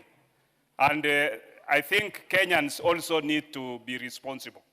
They must be able to look at some of these when the parliament puts a document for opinions or memorandum in the dailies, that they should also be able to give inputs. And therefore, honorable members who are not members of parliament by them cannot say that they were not Kenyans at that time. They needed to have even put their input. What I wanted to ask the honorable minister, Mr. Speaker. Kajiado South, Parashina, what's your point of order? Mr. Speaker, is a member in order to come to maybe to relate the public participation by then and what is going now is Ebola. So we're talking about the Ebola, the foreign, whatever is happening is the question is about Ebola. It's not about the agreement by that time. I think you're wasting my time because you don't understand. That is, yes, this is the problem of not understanding what we were ratifying.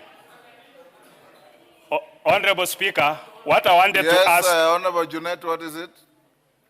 Hold your horses. Mr. Speaker, Dr. Pokose should have given us more information that Dr. Nyamai was the chair and he was the vice chair. Yes. He put it like he was a member.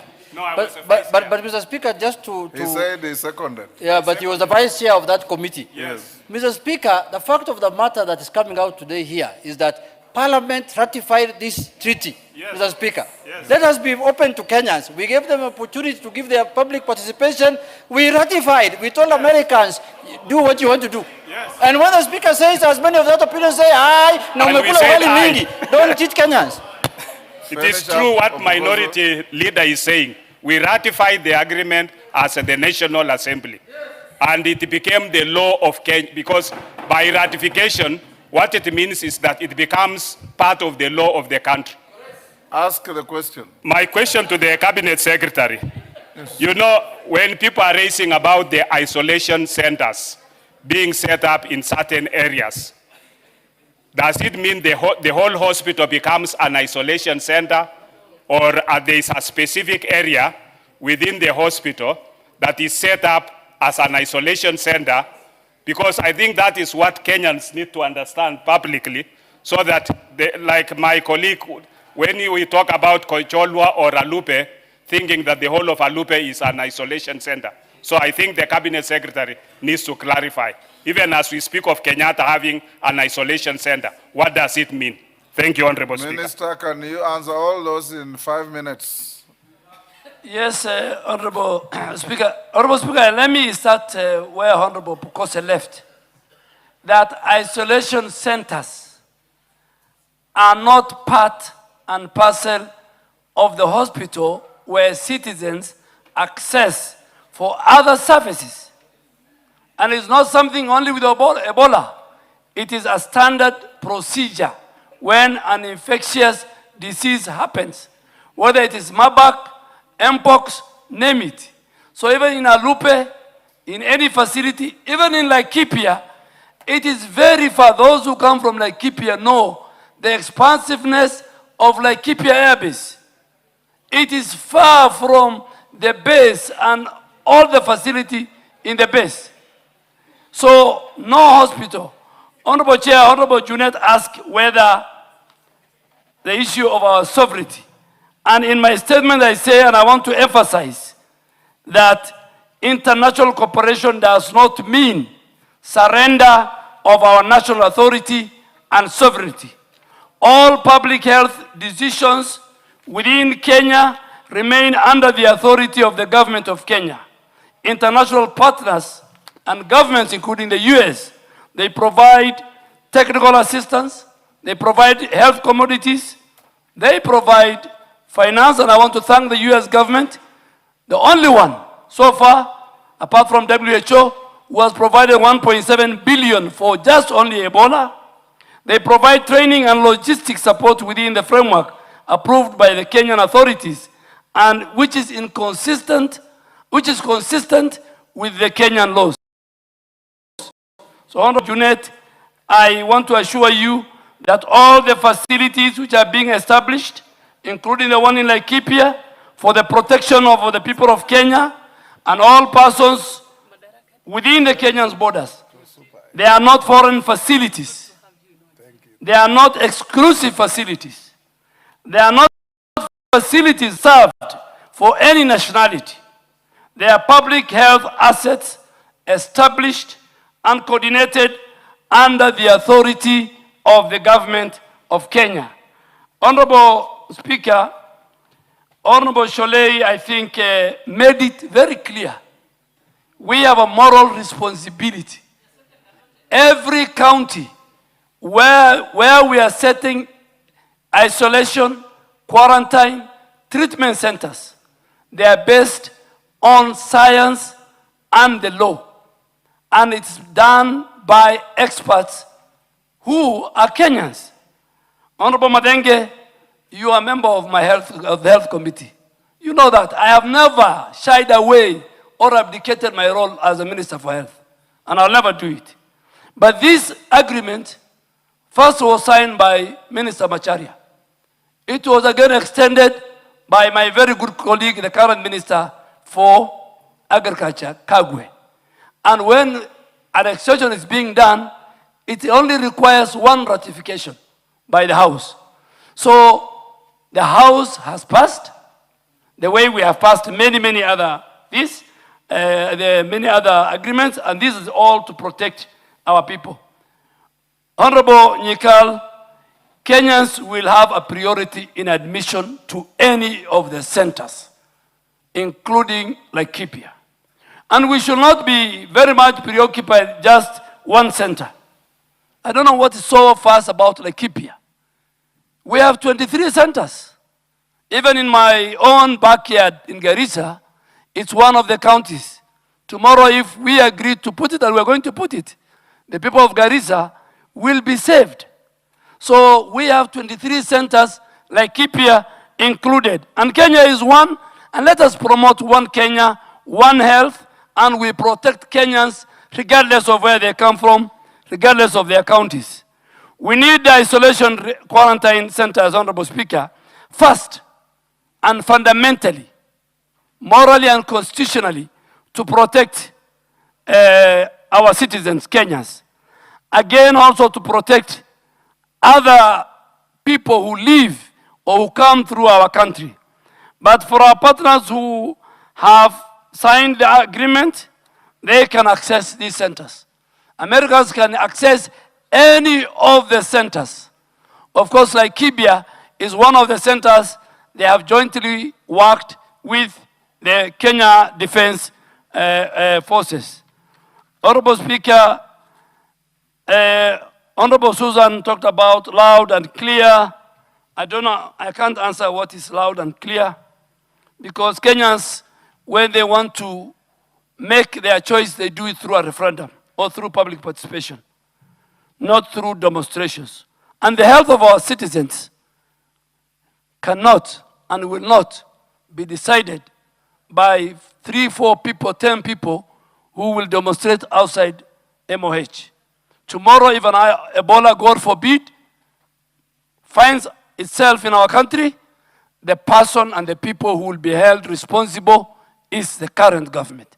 And we must do whatever it takes to protect the citizens of our country. Honorable Speaker, Honorable Jalesa and Honorable Jalesa, I think, he said we did this. We have the best capital. Jaldeza didn't ask a question. Yes, Honorable Millie. Please, my good, we join Millie, Honorable Millie, together to this House of Excellency, Honorable Speaker. Don't compare us with some other places. We are ahead. We are number one in the healthcare. We have a very good relationship with the US. They spent $8 billion.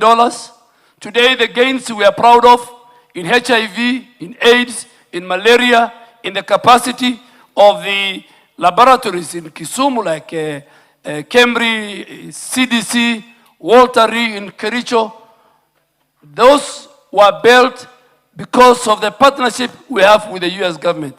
For Mark Rubio, I think Senator Mark Rubio, the Speaker, has spoken about it. He's a former long-serving Kenyan foreign minister. He understands diplomacy better than me. I've never been a diplomat. Thank you, Mr. Speaker.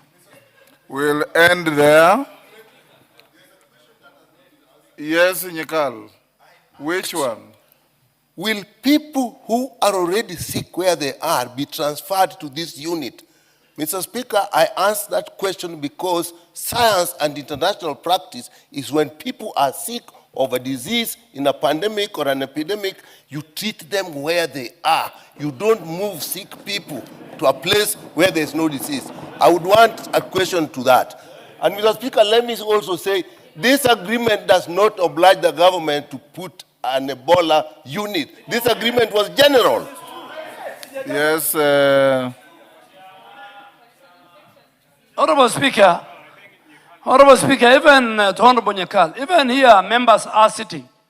We transfer our patients from one hospital to another hospital. Why do we do it?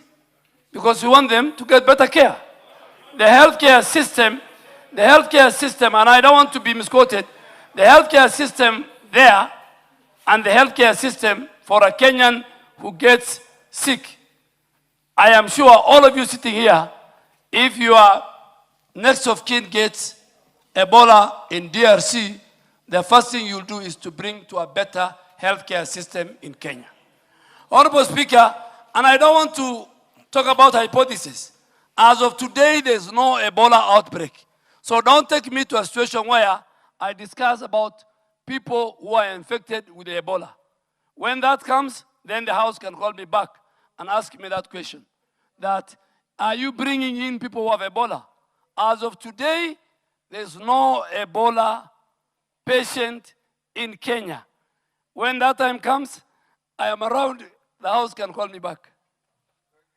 And there, honorable members, we'll now go back to order number 8.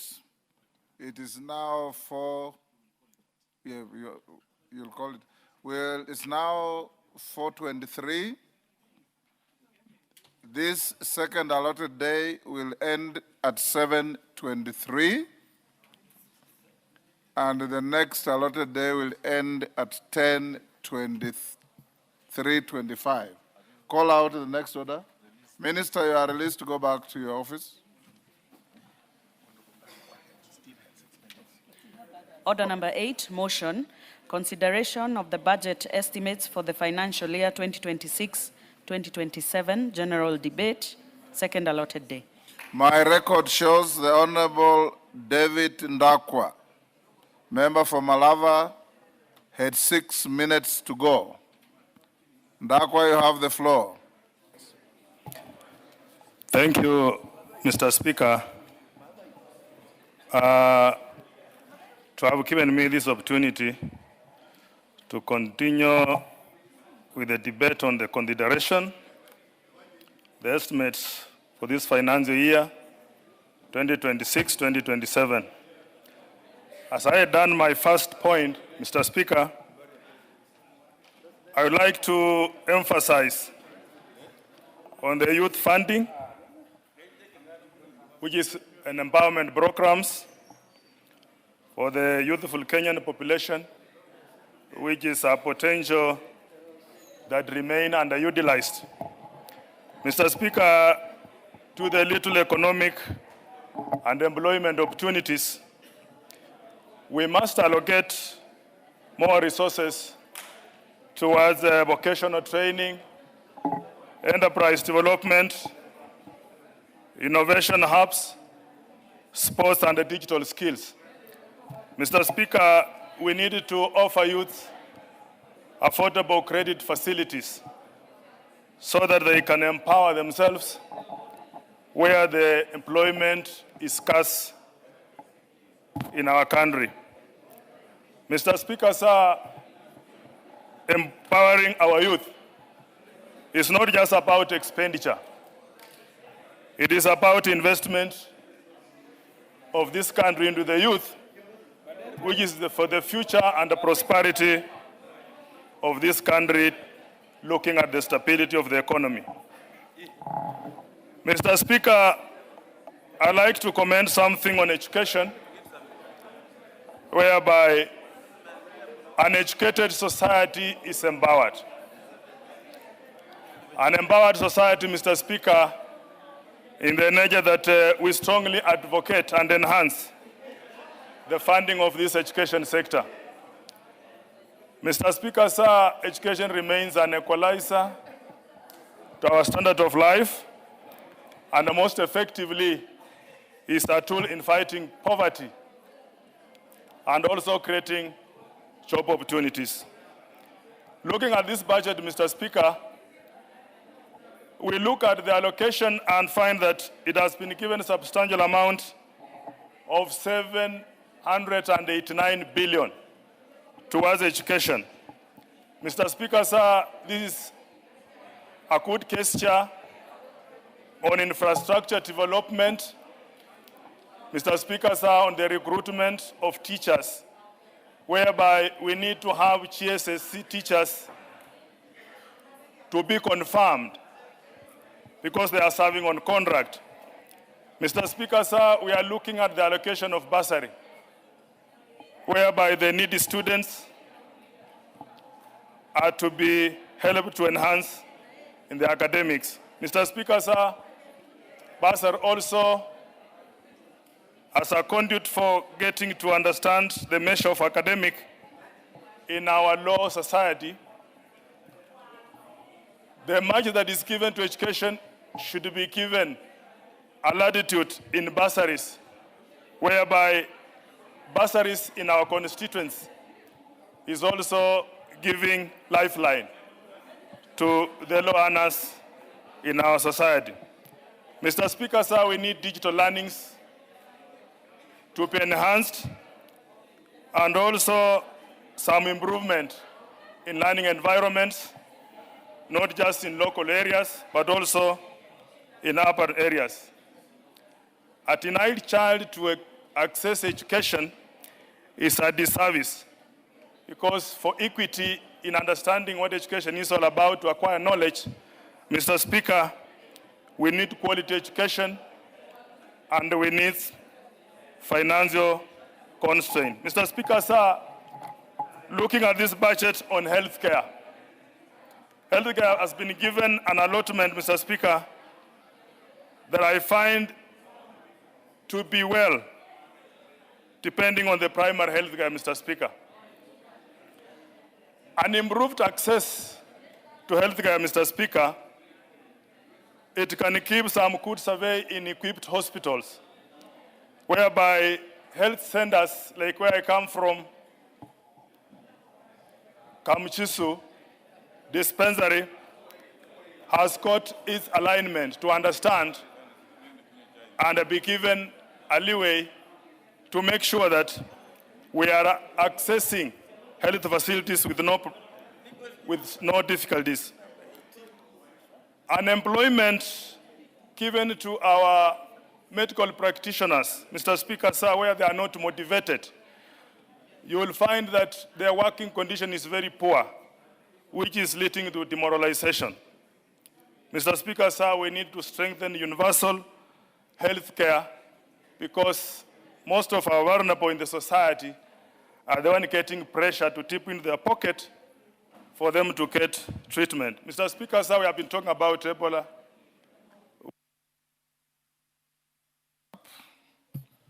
Martin Owino, did you speak to this? Okay, get yourself out.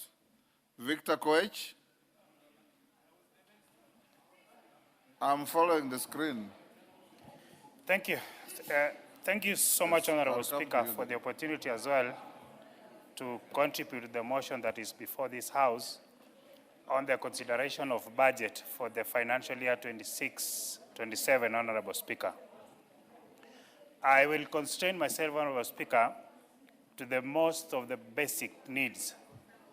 And as to why I say so, Speaker, is because where I come from and where we, members of the rural constituencies and single constituencies that we come from, Honorable Speaker, there are basic needs that still require proper budgetary consideration. Honorable Speaker, on matters education, As far as we are happy with what the Department of Education is doing and are planning to appropriate good monies to infrastructural development, Honorable Speaker, it is very paramount for this House, Honorable Speaker, in the future to as well consider the constituencies that are believed to be underdeveloped. Because, Honorable Speaker, a constituency like Chepalungu constituency that has 187 primary schools that are registered, that has 97 day secondary school that are registered, Honorable Speaker, that is a 5-ward constituency and getting an allocation of 192 in CDF, Honorable Speaker, it is paramount and it's reasonable that the budget and the chair for budget is here, and I'm happy he visited Bomet County, the first ever budget chair to visit Bomet County. He was there in person, he listened, he went through the proposal that we gave him. And I have a belief that he understood the reason where we're coming from, that Chepalungu constituency and other rural constituencies require affirmative action so that our students can be able to compete fairly. Because, Honorable Speaker, they say education is an opener and it's an equalizer. Failure for rural constituencies to have basic infrastructure like the laboratories, like the libraries, like tuition block classrooms, Honorable Speaker. That is why we call upon the Department of Education, together with the chair for budget, to be considering such constituencies like Chepalungu constituency. Honorable Speaker, when you talk about TFET, we know the steps that TFET has put, the efforts that is being put by the TFET department in enhancing and in disseminating knowledge, the skills, the basic skills. There are other constituencies like my constituency, Chepalungu, that has an incomplete lab. And that is why we always run to the budget committee to ask if we can at least get some few shillings to complete such infrastructure. But, Honorable Speaker, there's something that has been crossing my mind for so long. Because we give free registration, free examination fee, courtesy of the government, to the grade 12, let me say to the Form 4s. We also give it to previously under 844 to class 8.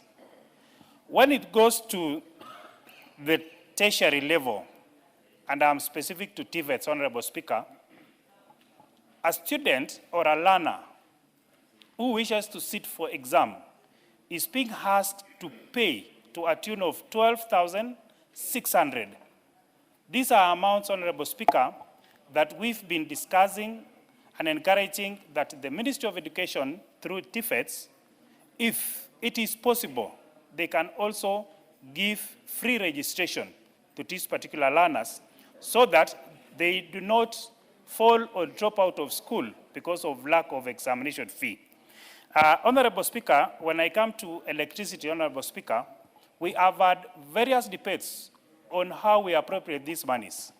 Honorable Speaker, a rural constituency in Turkana, a rural constituency in Kisumu, a rural constituency in Bomet compete for the same limited resources like an urban constituency that has a better electricity connectivity. Honorable Speaker, we have always called upon anyone who is relevant to at least consider affirmative action for constituencies that are still below 20% in terms of electricity connectivity. Honorable Speaker, when some of us were elected, we were below 15%. The much that we've tried, no one is able to appreciate, simply because the demand versus the supply is too huge, Honorable Speaker. And that is why all the time we find ourselves in the ministries, we find ourselves with the chairman for budget, trying to at least argue our points that these rural constituencies have to be given proper support in terms of affirmative action. Honorable Speaker, when it comes to other basic needs, that is water and health, I am happy that this government, that this House is appropriating proper finances so that the health care, that is the Social Health Authority, is being given proper consideration so that our people can be able to access free and cheaper and affordable health services. Honorable Speaker, I want to end there by saying at least this particular financial year, we are able to, when, at times, Honorable Speaker, when we sit here and you put a question like, do as of the same opinion say hi, we normally say hi, whereas we appropriate money to go and to develop other constituencies. At least for this financial year, when we were saying hi, Kapkwen, Shongiroi Road that is going up to Ndanai is in the budget. At least when I'm saying hi as a member of parliament, a road that is linking from Chebole, there has been a problem, going to Chebunyo, going to Emurwa Digir, is considered for rehabilitation. At least today, Honorable Speaker, when I'm saying hi, water that is from Posta has been given proper consideration. At least, Honorable Speaker, today when I'm saying hi, there is proper money that is being appropriated to education to go to support and to confirm our interns who have been serving there for so long, Honorable Speaker. Honorable Speaker, allow me to end there and say I support. Thank you. Robert Mbui.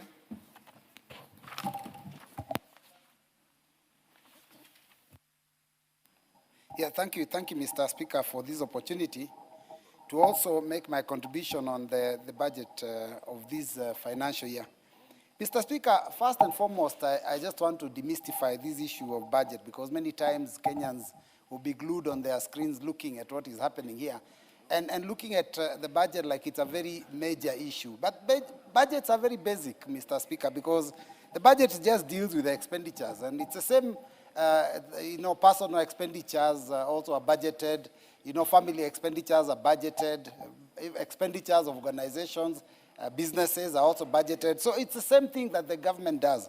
And Mr. Speaker, there are certain basic things or basic principles that all budgets must adhere to, and that's what any budget has to have. And Mr. Speaker, those are the things I want to talk about and point out where I feel that this budget has succeeded and maybe also failed. Mr. Speaker, the first thing is that we are spending a lot of our money dealing with the issue of public debt. And Mr. Speaker, it is quite unfortunate because it is many times leaders have spoken about public debt, not just this regime, even the previous one. And Mr. Speaker, it's unfortunate because I remember a while back, before the last election, I remember leaders telling us that, when you are in a hole, you stop digging. And Mr. Speaker, unfortunately, we are digging even faster and deeper than the hole was. In fact, right now, we have submerged ourselves. We are invisible, Mr. Speaker, because we are completely in the hole. I don't even know how we are going to get out of this hole. The kind of percentage of the money that is allocated to this country that goes into paying debt is just too much. It's astronomical. And, Mr. Speaker, we must find a way to reduce this. But, Mr. Speaker, there is also the matter, Mr. Speaker, of pending bills. Mr. Speaker, we have an issue. A lot of Kenyans have invested in doing business with the government.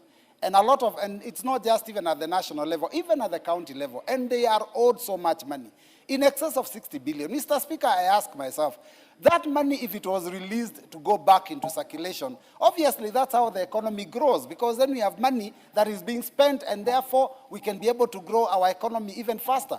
But, Mr. Speaker, the money is tied. People have done business, they have not been paid. People have committed suicide. People have, it is so unfortunate. And, Mr. Speaker, what surprises me is that almost every year, we always insist that, we'll set aside some money and make sure that we sort out the issue of pending bills. How many times are we going to have our grandchildren come to this house and continue that discussion?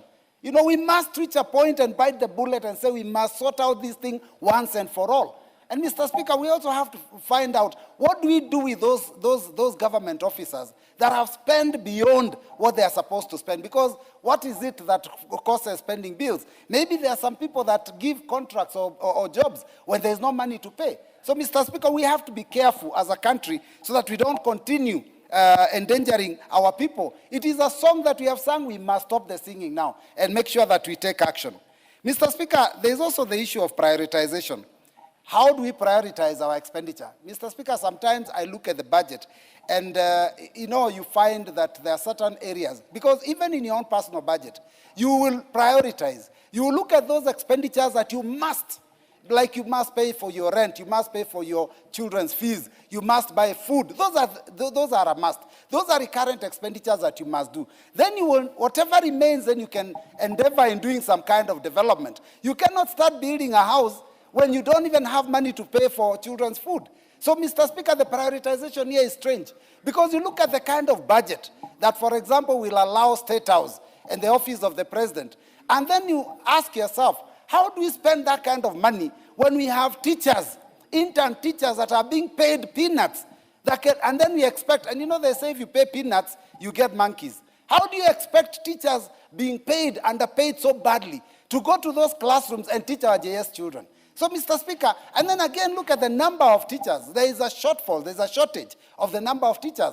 Why is it we are spending so much money in luxury? Any money going into public offices is basically for luxury. It is for tea, for mandazi, for any entertainment money. Is money that we can do away with, so that we can be able to provide funds that can be able to move the country forward. Mr. Speaker, even when it comes to issues to do with development, because the development has to be done, we have to also be careful, Mr. Speaker. How do we develop the country? Are we developing across the country, or are we segregating and developing certain areas and leaving others? Mr. Speaker, I have looked at that budget, and Mr. Speaker, I am a member of parliament representing a constituency called Kadiani in Machakos County. And I must say that the only project that has been in this budget for over the years that directly touches on my constituency is just one road. That one road, which was worth 1.6 billion, started in 2017. Every year you get peanuts, peanuts, peanuts. Mr. Speaker, even the allocation that we'll get will not take this road anywhere. It's only one road. But there are members who have stood. A member has stood on the floor, and I don't want to name members because that would be unfair. And they've talked about the projects in their constituencies. Mr. Speaker, I want to understand, does it mean that these areas... There is a point of order from the chair budget. Honorable Speaker, thank you very much. I respect my leader here, but I wanted him to give me the details of the road he's talking about. The reason I'm asking is because, Honorable Speaker, we have a comprehensive program for road network in the country, where all roads are being improved, and there's no contractor who is outside site as we talk. So I'm keen to see that road so that I can see whether it's being factual or not. Because, Honorable Speaker, from the resources we have in the budget and even from the securitization, we have been able to ensure that all road contracts are going on smoothly.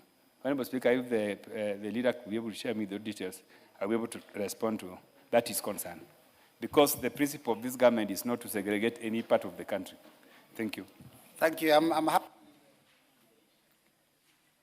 Yeah, thank you. I'm happy the chair of budget has indicated that he would be in a position to help.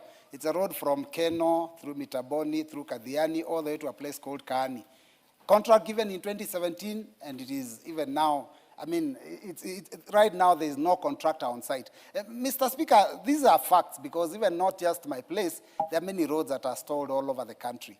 And the reason I raise this is because there are certain members that are celebrating their areas, and they are very happy about the projects they've gotten, the dams and the roads and all that, at the expense of others. And that's why I'm saying that as a house, we also have to take control. I think the biggest mistake we make as a house is to allow influence from outside to make the decisions on our behalf. Because if we sat and shared out equitably and fairly, then we'll be able to develop the country across, and all of us would be able to get a project or one or two projects. So, Mr. Speaker, my concern is that the distribution of resources across the country has been unfair, and I think, Mr. Speaker, that is something we need to address as a nation, so that going forward, this House can take the power that it has been given by the Constitution, make the budget, and ensure that we take care of the interests of the people that we represent. Mr. Speaker, Mr. Speaker, I've noted that, and I'm sorry to say this, that a lot of times we have been coerced to visit other offices so that we can get development in our constituencies. And I'm speaking this because it is important for this House to take charge. I want to ask that and plead that as we go into the future, when it comes to matters budget, even if the Treasury proposes, let us listen to one another. Let us listen to one another. Let us come up with a budget that touches on all corners. You know, when it comes to development, Mr. Speaker, just like personal budgets, you must develop an area because there is an economic benefit that is coming out of there. There are some far-flung parts of the country that will get more allocation than areas that are even more deserving. Places where money will be invested, and you can see absolutely no return for the investment. So, Mr. Speaker, I want to talk about that issue of equitable distribution of resources. Let us be fair. Let us ensure that it is not just Kenya Kwanza regions that are being supported. Even Lower Eastern is part of Kenya, and every part of Kenya deserves a big share or the fair share of the budget. Thank you, Mr. Speaker, for that opportunity. John Makali.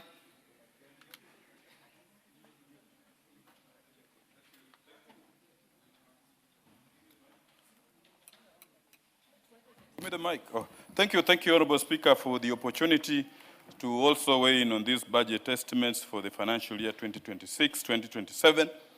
At the outset, I will thank the Budget Committee for spending hours to work up on this particular report. Speaker, in the interest of time, I have 4 critical issues I want to address, which are critical to our national development. The first one is on the State Department for Roads. Honorable Speaker, in this particular budget, we have allocated a sum of 228 billion towards maintaining the roads for the financial year 2026-2027. Honorable Speaker, roads play a very, very, very critical role in our national development. They facilitate access to markets, they attract investment, they provide employment opportunities. How I wish, Honorable Speaker, that we will have allocated more money on roads, because, Honorable Speaker, all over the country, we are having a very, very big problem with our roads. In my constituency, Honorable Speaker, you know we have problems with the common C41, the Navaholo, Muskoma, Dorofu Road, which is a big, big problem. But I'm aware, Honorable Speaker, we passed the infrastructure fund, National Infrastructure Fund. We are hoping that during this financial year, we should be able to operationalize that fund so that it can be able to assist in the maintenance of our roads. Yes. As I commend the allocation on these roads, Honorable Speaker, I want to state 4 things to the committee and to this House at large. First, we need to prioritize the completion of stalled road projects that are giving us really a bad name. 2, we need to enhance maintenance of existing roads networks to protect previous investments. That is very, very critical. And finally, also, ensure equitable distribution of road projects across the country. Honorable Speaker, you will hear in some places they have an allocation of 20 billion shillings on account of roads.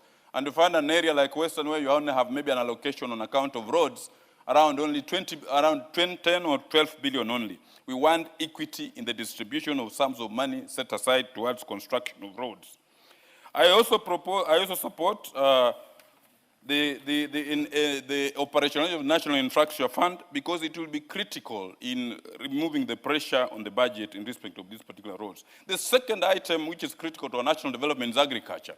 In this particular budget, Honorable Speaker, we have allocated a sum of 79 billion shillings towards agriculture. Agriculture is very critical to our economy because 20% of our gross domestic product is account of agriculture. 40% of the employments in this particular country are from the agriculture value chain. But, Honorable Speaker, we will want to point out 3 things. While appreciating the steps we have made, I know we have made very serious strides in fertilizer subsidy. We have also made a provision for seed subsidy. Those are very, very good strides. We have also made very serious strides in agricultural research. But I will want to propose 3 things. 1, we started up with the sugar reforms. And all the public sugar mills were listed out. But we have not already completed that part of the sugar reforms. I'm happy that in this particular budget, we have allocated 2.47 billion shillings towards settling of the employees' arrears. I will be urging the committee as it retreats back. There were employees who were sacked specifically from employees from Zoya Sugar Company and the other public sugar mills. For us to ensure that all these employees have a good time, we need to allocate more money to ensure that we clear those arrears that were due to employees and farmers so that they can also be able to have a livelihood. But of that, we will want to insist that the government needs to do several other things. One, ensure timely provision of subsidized fertilizer. We find many times you go to National Cereals Board, you find farmers are queuing, and there are long queues. At times the fertilizer is not available, or if it's available after the season, to ensure timely provision of subsidized fertilizer. Two, strengthen agricultural extension services. The county governments, I know agriculture is a default function, but our county governments have not been very good in supporting agricultural extension services. We will want to urge that the county governments pull up their socks in terms of agricultural extension services. Equally, Madam Speaker, we are spending quite a lot of money on imports. We are still importing a lot of rice, we are still importing a lot of wheat from outside. We need to strengthen our agriculture sector by ensuring that we have sufficient provision of funds to it. Because in this budget, it's only 3% of the total national budget that has been allocated to a very critical sector like agriculture. And in agriculture, 3 critical things come to the fore. 1, food security. 2, reducing imports and increasing exports. In this particular budget, we have only allocated 79 billion shillings. I find that sum is still a small sum, taking into account that we are also signatories to the Malabo Accord, which clearly indicates that at least 10% of the budgets should go towards strengthening agriculture. So, Madam Speaker, we will be urging that the government looks into allocating more resources towards the agriculture sector, because that is our lifeline. When it comes to education, Madam Speaker, I want to commend the committee for allocating the largest chunk of the money in this particular budget towards education. But, Madam Speaker, there are a few critical things which I thought we needed to look into. And one of them is ensuring that there is timely release of capitation funds. Every time we go back to our constituencies, the teachers are complaining capitation has not been released. It's one thing to allocate funds towards a specific project, but it's another thing to have that money released. Teachers are actually complaining. So we will be urging that as a house, we keep on pushing to ensure timely disbursement of capitation funds to schools. 2, address infrastructure gaps in learning institutions. There has been an equity in distribution of infrastructure funds. I hope as we pass this particular budget, we are going to ensure that there is equity in the distribution of infrastructure funds in schools. We support the recruitment of teachers, and I think we must thank the government for employing, 100,000 teachers. We are going to employ another 20,000. But we need to ensure that as we distribute those teachers, we distribute them evenly so that there are no shortages of teachers in some places, and we find some places teachers are many than other places. So we need to ensure that even if we employ these teachers, there is equity in their distribution to various places. Because you can find some places there are more teachers, other places there are no teachers. Then TVET institutions. As we push the idea for TVET institutions, we must ensure that those institutions also work on courses that meet the market. Because we find many other institutions are churning out students who are not fit for the market. We need to strengthen to ensure that the graduates from these TVET institutions actually meet the target. Who are the winners in this particular budget, which I want to thank the budget committee? At long last, our village managers are going to have something to take home, however little. Our village managers, I know an allowance has been proposed for 3,000 shillings. I will say that is a good start we need to support, and eventually we'll need to up it up. 2, our electoral, we are moving towards the elections. The IEBC has always been complaining of not being funded adequately to ensure that there is adequate preparedness for the elections. If you move around over weekends, you can see the heightened political activity. We hope the funds that have been allocated to IEBC will be sufficient for them to engage in serious electoral preparedness, because this is, I think, the last budget, not the last budget, but the most crucial budget before the 2027 elections, so that the IEBC does civic education, voter registration, and ensure that the polling stations have been clearly marked out.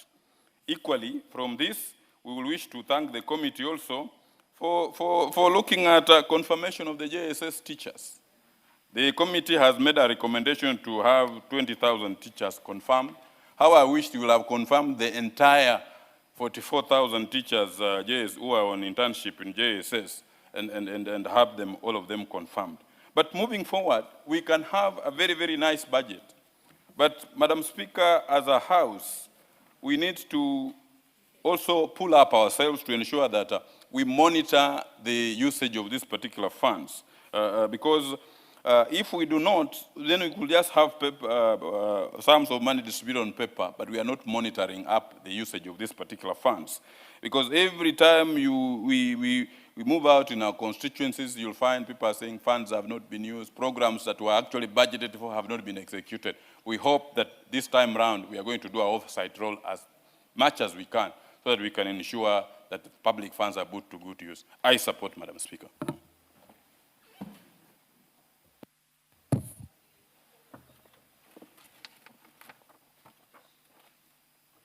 Honorable Member for Tindiret.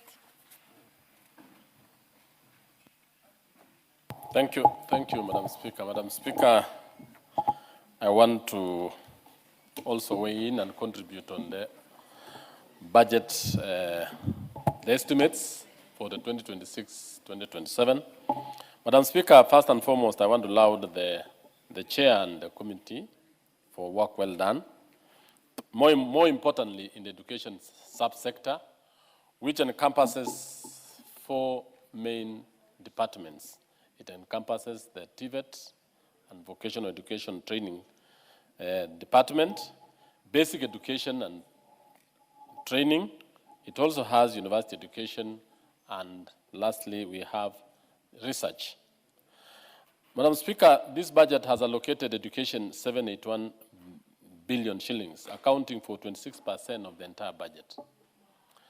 This speaks to the intention of the UNESCO, and more importantly, Kenya has stood for the last almost 10 years, having allocated the largest chunk of resource to education. And this monies has actually gone into making sure that the sector grows, that we are still moving on with the implementation of the new education policy that was started way back at the tail end of President Mwai Kibaki and the beginning of President Uhuru's time. And now that it is going towards the final end, the university and now the senior school and towards the university. Madam Speaker, first and foremost, I want to say that in technical education, there is provision for resources, especially for capitation. This is an area where the largest group of young, strong Kenyans are. The TVET institutions across the country, and the government has a very clear policy and program on that, to construct TVET in almost every constituency. Resources have been provided. We have TVETs that are ongoing. We have institutions or TVETs that are actually undertaking several different programs running across the country. But the main thing that is actually taking the chunk of this money is the capitation to learners. And I want to laud the committee because the government has allocated up to 9.5 billion shillings for capitation. And this is going to actually allow majority of these students this year to be retained in school. Last time the capitation allocated to TVETs was 3.5 billion. This is almost an increase of 3 times that amount. And actually that reflects the Kenya Kwanza's policy of trying to make sure that learners are retained in colleges and institutions. On the same note, there is a counterpart funding on the issue of equipping TVET institutions. In this House, members of Parliament have really raised issues of completed TVET institutions without equipment. And you know very well that skilling requires equipment, it requires staff, and it requires the equipment to be used in those particular facilities. So there is a provision for equipping those institutions, those facilities that are completed, and even equipping the labs, equipping the workshops, and the rest. On the same note, Madam Speaker, TVET, that encompasses the polytechnics, the TVET institutions, and also the employment of trainers. One of the things that I think this budget failed to capture, and I think the chair is listening, is to ensure that we provide resources for more recruitment or more trainers. As much as you are constructing TVETs across the country, there is need to employ at least up to 5,000 trainers so that TVET institutions do not use the little resources to employ the BOM trainees across the country. On basic education, Madam Speaker, the resources that have been allocated is quite a lot. There is a provision to support junior and senior school learners in terms of capitation, which is amounting to 81 billion shillings. This money, Madam Speaker, looks a lot, but in terms of student population and in terms of capitating each learner at the required level, there is a deficit of almost 40 billion shillings, or over 40 billion shillings. One of the good things that the government has done this year, and I think it is very important for the country and for all of us to know, is that the capitation for primary schools have been increased from 1420 to 2020. This is an increase, but in real terms, it is going to make a difference in terms of support in running the operations of many of our primary schools. Yes, a number of people have been saying, yes, it isn't enough, but we are actually having a serious constraint in this particular budget, and I want to say that that is going to assist because most of the primary schools have been joined together with the JSS, or the junior secondary schools, which have a capitation of 15,000 per learner. In that, the head teachers of those schools are able to jungle up, or to use both resources to ensure that those two sections of our school system run amicably. The other area which I think is very important in basic education, Madam Speaker, is the issue of quality assurance and standards. This is a sector which I want to implore this House and I want to implore the State Department to make sure that there is a serious quality assurance and officers across the country. Madam Speaker, the country allocates huge resources for construction of laboratories, for the construction of infrastructure, about 2 billion shillings, for school feeding program, 3 billion shillings, but there is little inspection and finding out how these resources are utilized. That's why as a committee, the days of the famous Tuma and the famous inspectors of schools are very important. I know we are in a mourning period when we lost students in Utumishi Academy and in many other the school hundreds that are in the country. But what is very serious is that quality assurance and standards officers need to come out big time to make sure that they are the pulse of our schools. They are the people who make sure that what is set standard is followed.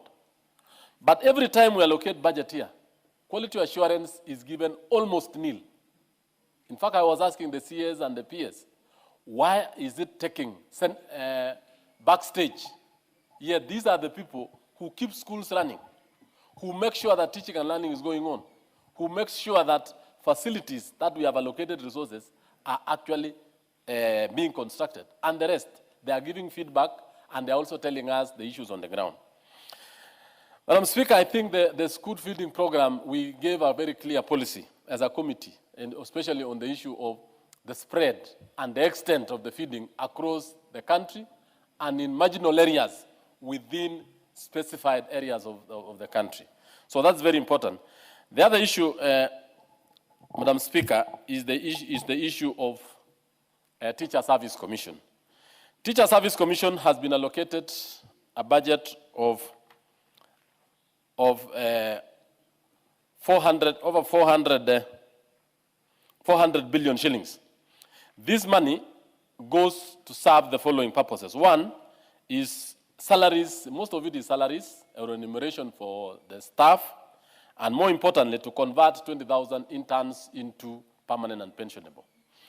I know there have been hue and cry, and I think the government, because of that policy, the 24,000 teachers that are remaining will be converted when they clear their circle when they clear the contract period. 2, there is money allocated for promotion of teachers, 2 billion shillings. That particular money is very important because over the years, teachers have stagnated in job groups for a while. And to have a workforce that is motivated, they must be promoted. They must be motivated.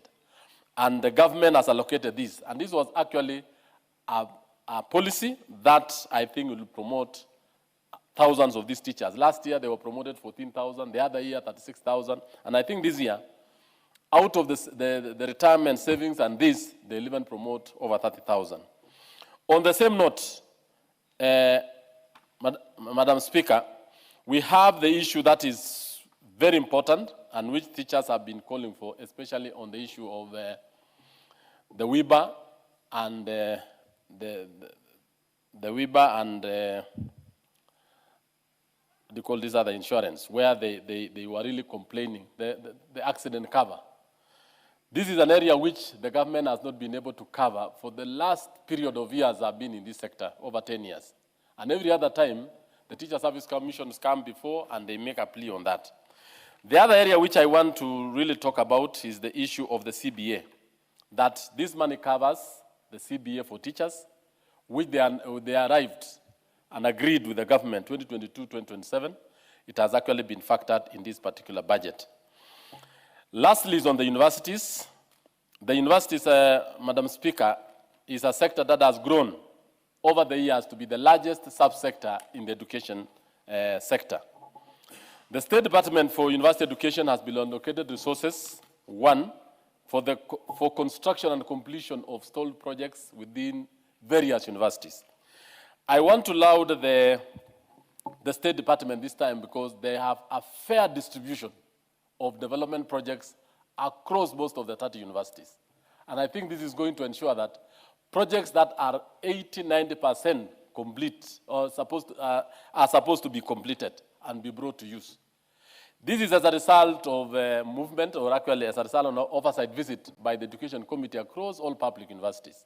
And we found out that universities that had projects that were 80–90%, we actually asked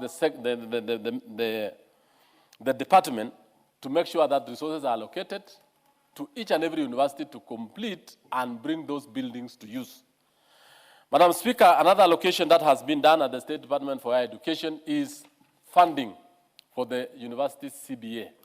This has been allocated, the much needed resources, and I think the lecturers and staff will be actually feeling good and laughing all the way to the bank. Immediately we pass these particular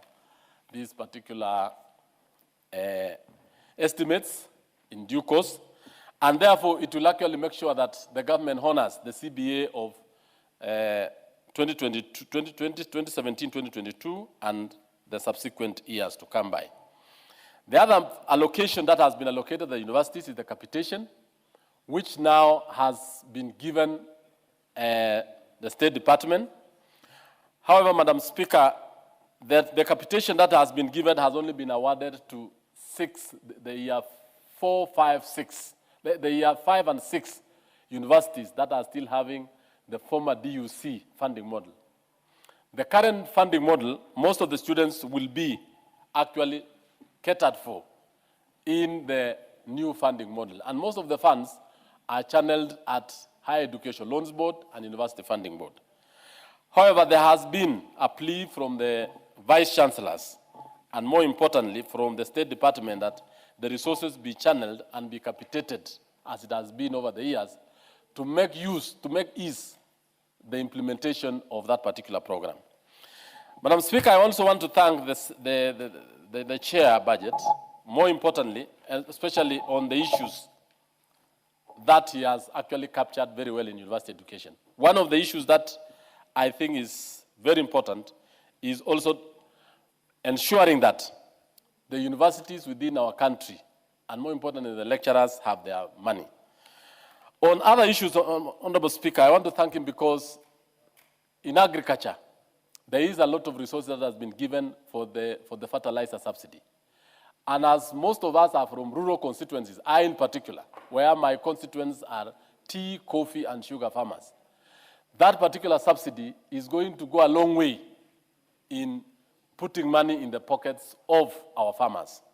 We have the issue of IEBC, we have the issue of roads.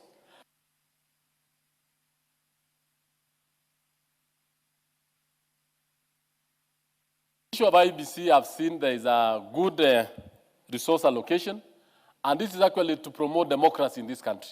And we know very well that we are going towards the electioneering period. And the resources that have been given is to enhance the country's, to entrench the country's democratic principles, institutions, and to make sure that the next general election will be done very well. Lastly is on the issue of roads. I want to laud that, and I want to say that this government has done very well, especially in ensuring that contractors go back. One of the biggest projects and a flagship project of this administration is the Mau Summit Rironi Road, which I'm seeing, because that is the road I use when I'm going home, is actually being constructed day and night. And I want to say thank you, Chair Budget, that particular program is running very well, though it's a B&P and it is within the requirements that is sought. I think that is what the government has done very well. I thank you and I support. The Honorable Member for Funyula. Thank you, Honorable Speaker. In pursuant to the provisions of Article 221 of the Constitution of Kenya, it is right to stand here and make comments on the budget or the statement, the consideration of the budget statement for the financial year, the report that has been tabled by the Chairperson Budget and Appropriation Committee. Honorable Speaker, for the many years I've been here, at times the national budget becomes just a ritual that we have to go through that hardly ever addresses the pertinent issue and the contemporary issues of the day. Unfortunately, due to the prevailing circumstances, the budget estimates we have here today, at no way do they attempt to address the pertinent issues that we have today. They are simply meeting the requirements of the law and to get the government run as is required to do so. Honorable Speaker, from the very basics of microeconomics, a budget at any given time must dissect what is ailing the country.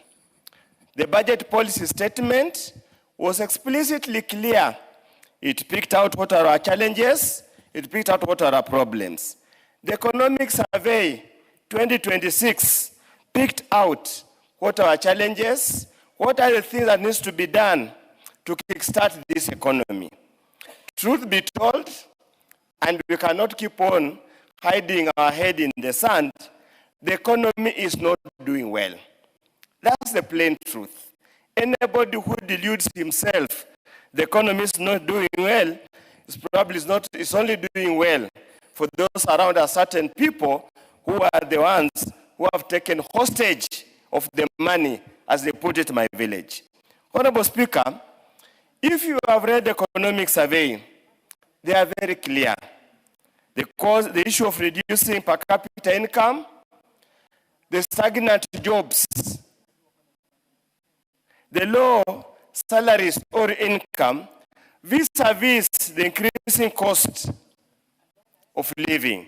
Honorable Speaker, with an core inflation, which is the core, standing at 12%, Honorable Speaker, anybody would have expected that the budget for 2026 would have been extremely innovative to make sure we pull Kenyans out of the hardship and the high cost of living and the endemic poverty that pervades many parts of the country. A country that's supposed to be middle income, if we have poverty index in some areas close to 80%, we cannot surely just make it business as usual instead of attending or attempting to address the issues. Honorable Speaker, I have looked at the policy considerations that have been presented by the committee and who have moved my good friend, my neighbor. Indeed, Honorable Speaker, I really expected that the policy direction will stem directly from BPS. We will borrow heavily from country reports by World Bank, IMF, and craft a budget that will kickstart. Unfortunately, I understand I have been in this political space. I do not want to blame the committee. I have been in this political space. I know things, how they work. The letter and the spirit of the Constitution says the National Assembly makes the budget and appropriates.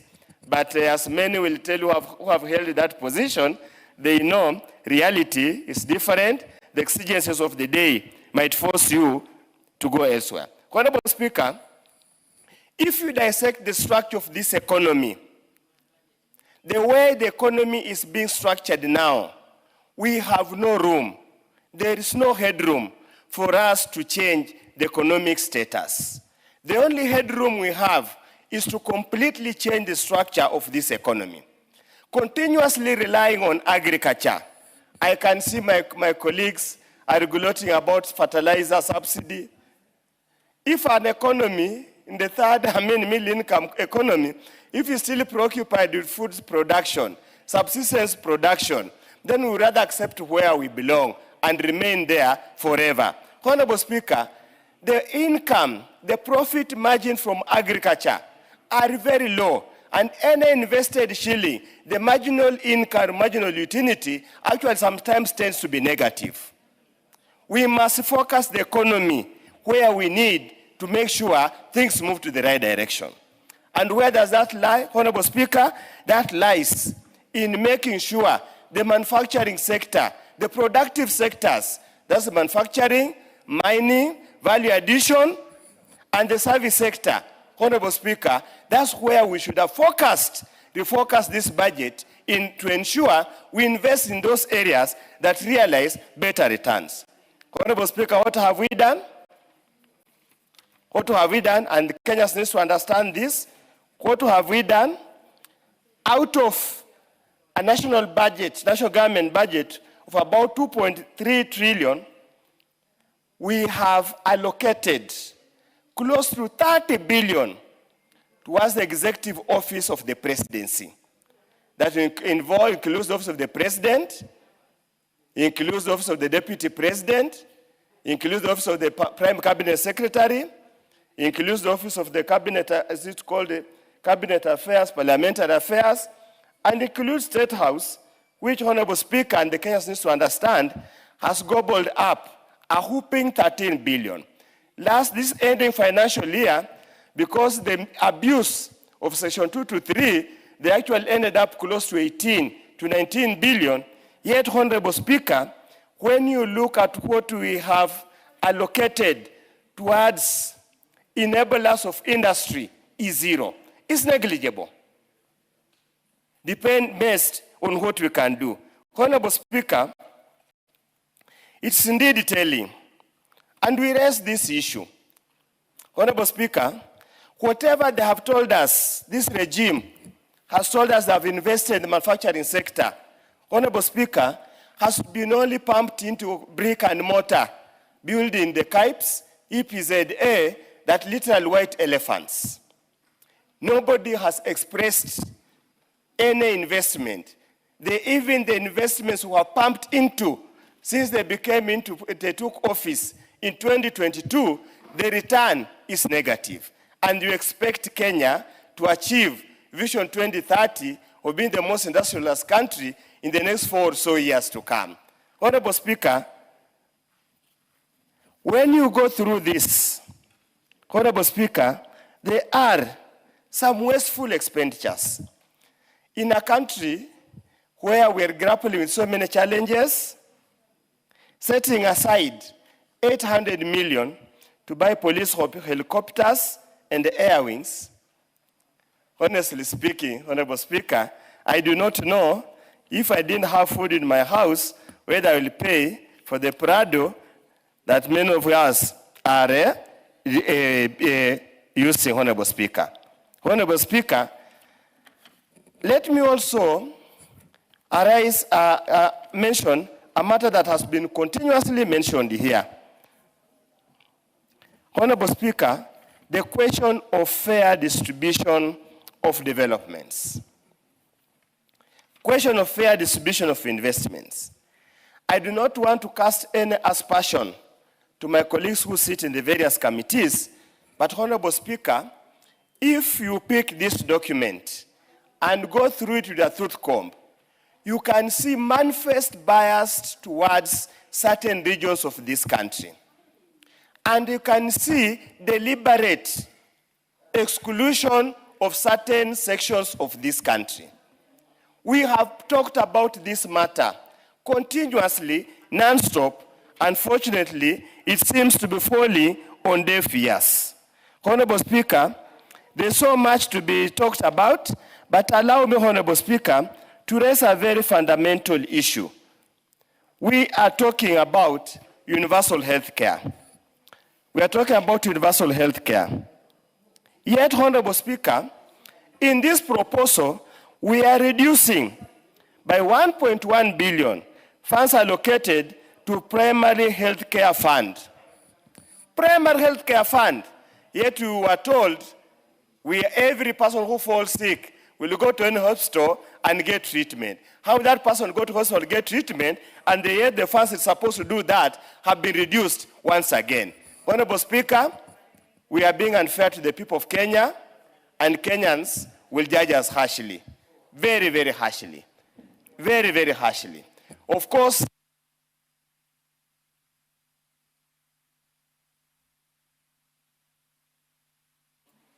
the Honorable Member for Kiharu.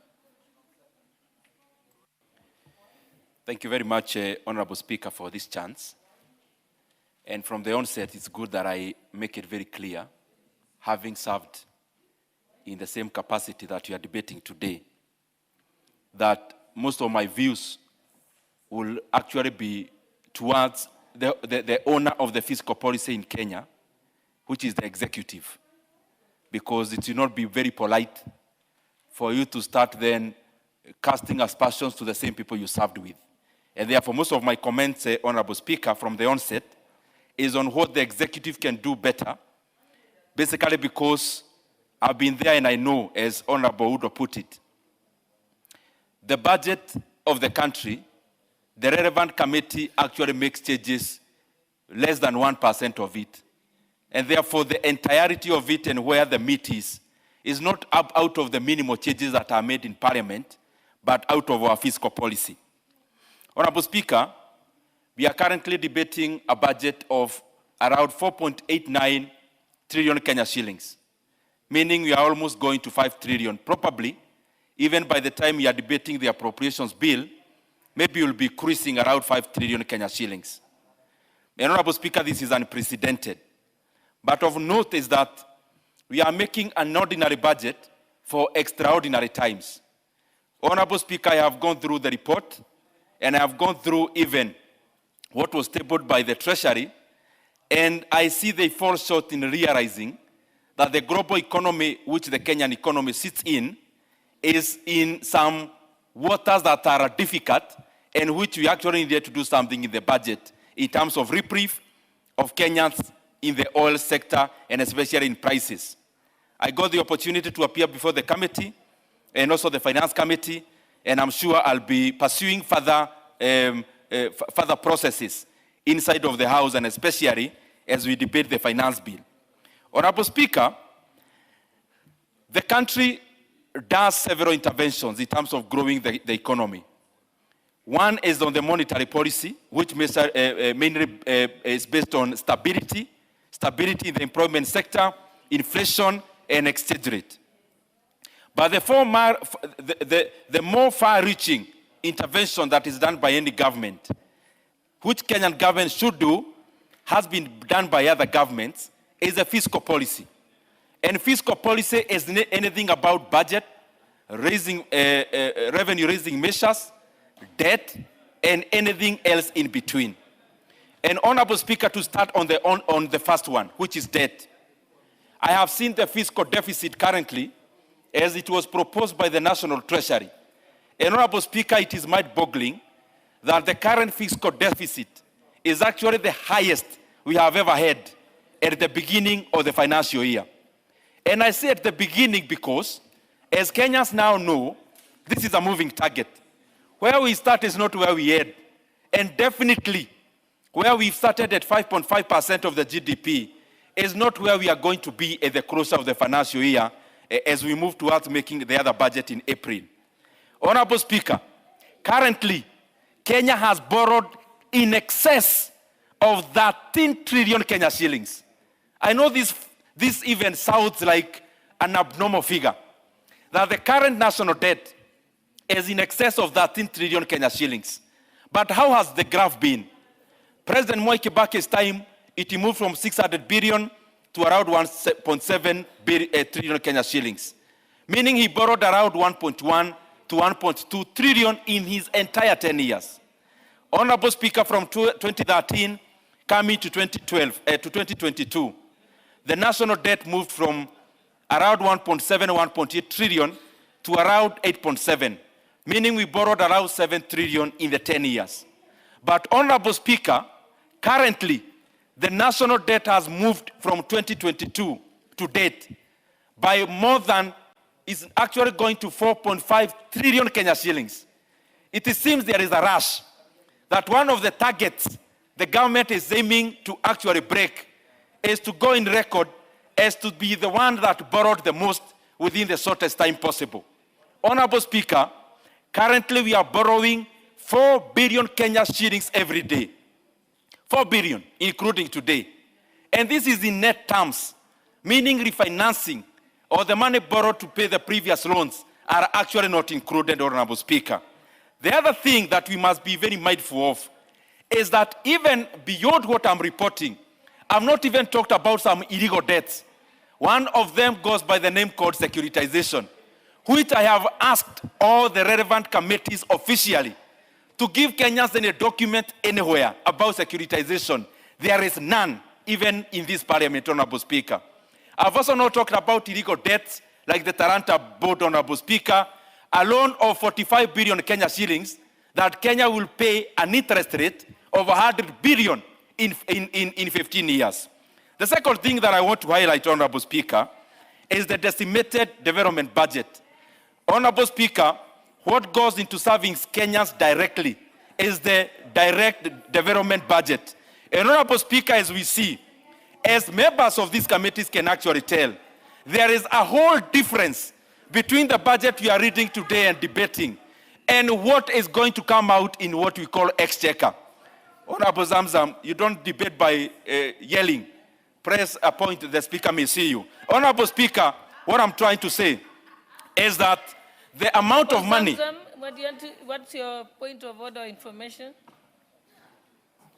Mheshimiwa Spika, haiwezekani kuwa aliyekuwa chair wa budget toka huko 2022 mpaka sasa ndo anakuja kuona makosa ambaye yeye angekuwa amerekebisha akiwa hapo. Kwanza atuambie, yeye anasema siku hizi tuaboro bilioni 4 kila siku, wakati ule hapo nyuma zilikuwa zinapotea bilioni 4 kila siku akiwa na urais wao wenyewe. Kwa hiyo atuambie, akiwa yeye chairman alifanya kitu gani kuzuia tusiweze kuomba hizi pesa kila siku, na kwa nini hakuweza kuzuia yale mabilioni ya mapesa yaliyoibiwa na mabagi wakaachia President Ruto hii nchi kama iko zero, haina chochote. Walitaka taifa iende chini, lakini naye Mungu ni nani? Wakashindwa. Tulia, umeacha hiyo kitu ya chair. Honorable Speaker, that is actually that is why the reason there is for members of parliament to sit and listen.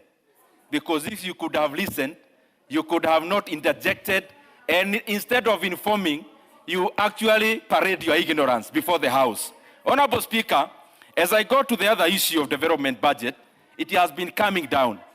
And I see, please relax, Honorable Zamzam. You need just to check you need to check the records. The kind of borrowing you are doing is unprecedented. It was not being done in the previous years.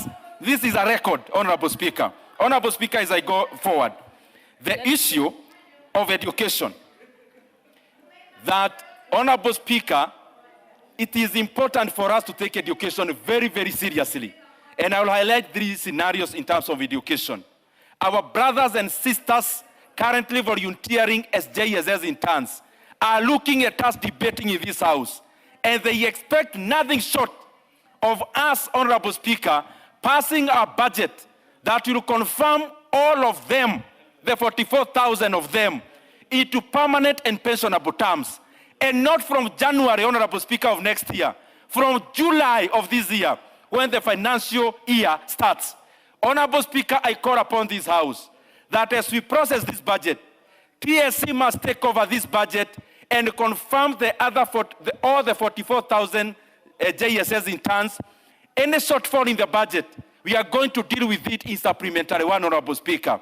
But we cannot continue to subject our brothers and sisters in this kind of working condition. The other thing, Honorable Speaker, is in terms of NEC. The people who marked our exams are yet to receive their remunerations.